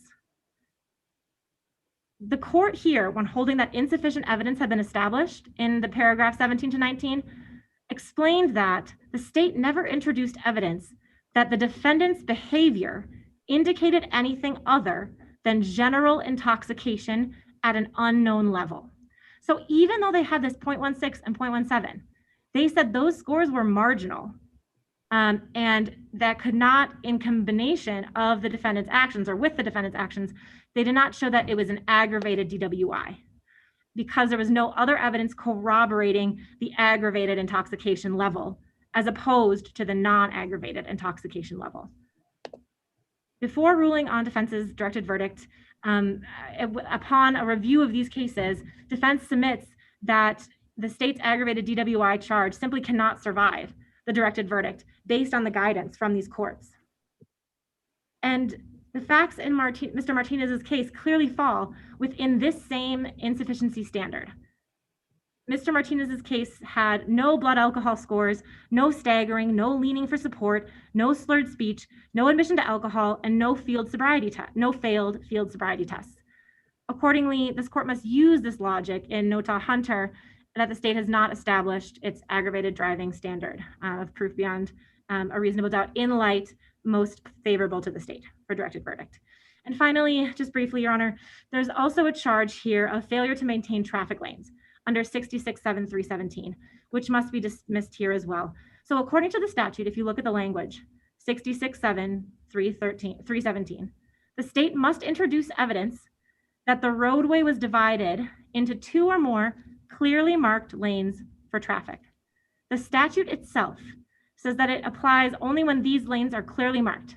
That's the first sentence by which everything else falls, under which everything else falls, the presumption here. And the state has introduced no evidence of this, so the charge can't stand past the directed verdict. Additionally, in order to prove this charge, if you look at subsection A, the state was required to show that the vehicle was not driven as nearly as practicable within the single lane. So the state has also produced zero evidence of this. Officer Chavez testified that he doesn't remember if it was raining, and he testified that it was dark. These are factors that it could have made it not practicable to drive within a single lane. Either way, the state's burden to show this element, either way, Your Honor, it's the state's burden to show this element, and they have not. None of the state's witnesses could testify to seeing Mr. Martinez driving or the conditions of the road he drove on when he drove it. So there has been no direct evidence that he drove outside of clearly marked traffic lanes or that he did not drive as nearly as practicable within a single lane, given the road conditions at the time. So we ask the court to dismiss both charges on directed verdict, or alternatively, for lack of jurisdiction. Thank you. Mr. Richmond. Yes, Your Honor. The standard for directed verdict is not beyond a reasonable doubt, but the state's burden to survive directed verdict is that given all the evidence in the light most favorable to the non-moving party, so the state has shown at least a scintilla of evidence that all of the elements of the offense have been established. And this is a very low standard. Essentially, the state just has to show a prima facie case, which is a lower standard than the preponderance of the evidence. And given the argument that I just heard from the defense, it appeared that they attacked each element. So I will go through each element and the evidence that the state did provide. And regarding the first one on physical control, Your Honor, Officer Chavez testified that he did the crash report and he also talked to the defendant, and the defendant admitted to the officer that he was driving and not paying attention, and he was texting, and then he hit a pole, and the damages observed on the defendant's car were consistent with what he told the officer.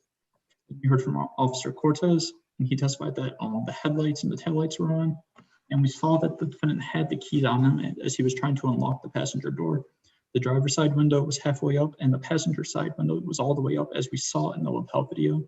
The defendant was awake and in the driver's seat, and he was trying to cut the airbag while in the driver's seat, and there was nobody else in the car. And we saw in the lapel video there was nothing about the weather that made it unsafe to drive. And we saw that it was clear out. And the defendant also admitted again to Officer Cortez that he hit the pole, and then and that pole was about 50 meters behind from where the officers contacted him, as we heard from Officer Cortez. You know, this is at least 7 of the Sims factors in favor of finding the defendant was an actual physical control. And further, Mailman is also in favor of finding for this element, which states that actual physical control isn't necessary unless there are no witnesses to the vehicle's motion and insufficient circumstantial evidence to infer the defendant drove. And that evidence can include the defendant's own admissions, the location of the car, and any other evidence tending to prove that the defendant drove while intoxicated. And here, Your Honor, we have all 3. We saw and heard the defendant admit to both officers that he was the one driving and that he hit the light pole because he wasn't paying attention to the road. The car was on the road when the officers arrived, and we heard testimony that it was angled, and we saw the front passenger tire up against the curb while the rear passenger tires were at that angle. The defendant had the strong odor of alcohol that Officer Cortez could observe despite wearing a mask. We also heard that driving is something that's Officer Cortez did not use the term divided attention, but he used the term multitasking, and he also testified that the attention is divided. And by the defendant's own admission, he said his attention was divided. He was texting and he was listening to music, and he wasn't able to safely complete that divided attention task of driving, as is proven by the fact that he hit the light pole. And we also heard testimony from the officer that he was dispatched to the area regarding a call someone hit a pole and was trying to drive. And this is corroborative of past impaired driving, as this is what the defendant was determined to have done and what he admitted to both of the officers. And last, we heard testimony that the defendant was trying to cut his airbag. And Your Honor, that also proves that he was the one driving when the crash happened.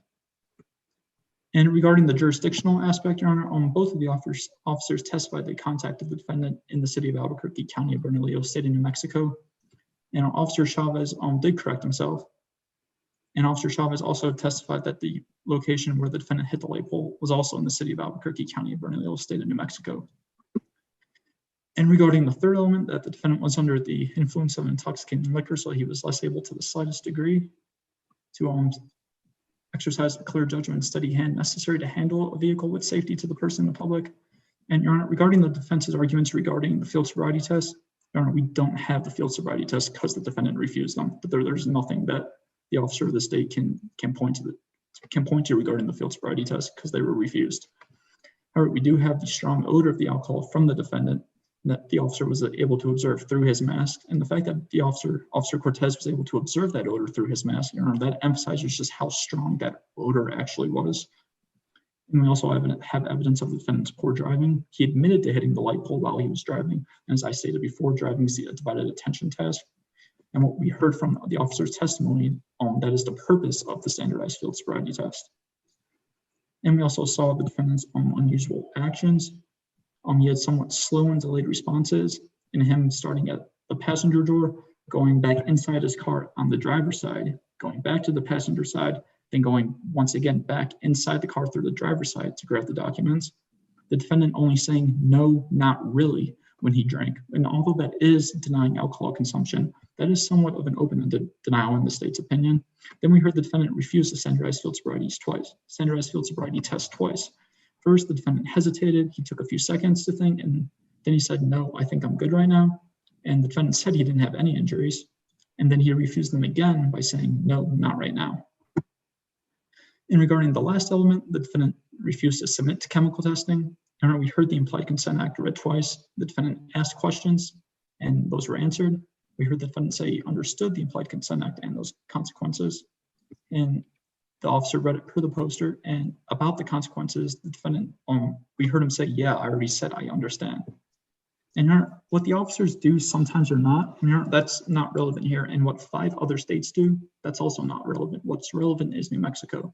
The defense said themselves, it's not codified, and it's their argument regarding refusal, and to tell them about, or their argument, that's a policy argument. That's not an argument in law, and that has no relevance here. And then as we heard, and we saw the defendant refuse a breath test, and we heard testimony that he didn't reconsider this choice until much later, so that was not a reasonable amount of time. And it was after the intoxicator was already shut off and it would have to restart. And Your Honor, regarding the defense's cite to Nota Hunter made that decision only because the officer testified that behavior indicated to him that the subject was intoxicated. And so, Your Honor, regarding my argument for directed verdict, the state believes that we have provided evidence to at least suffice the burden for directed verdict. Thank you. Thank you, counsel. Defense, any reply?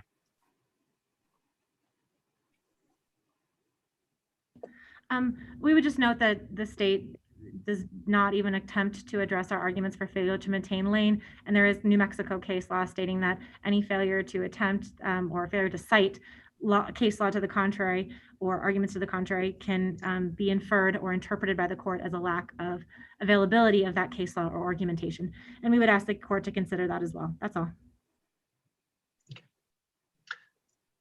So parties at the directed verdict stage, on the 2 counts of aggravated driving while intoxicated in the failure to maintain lane, the court will find as follows. The court heard testimony first from Officer Anthony Chavez and then from Officer Jonathan Cortez, and took States Exhibits 1 and 2 into evidence with the timestamps cited on the record. I do find jurisdiction in the case. The officer clearly testified that this happened in Bernalillo County, so that argument is misplaced. But the real heart of this case is about whether or not the defendant was intoxicated.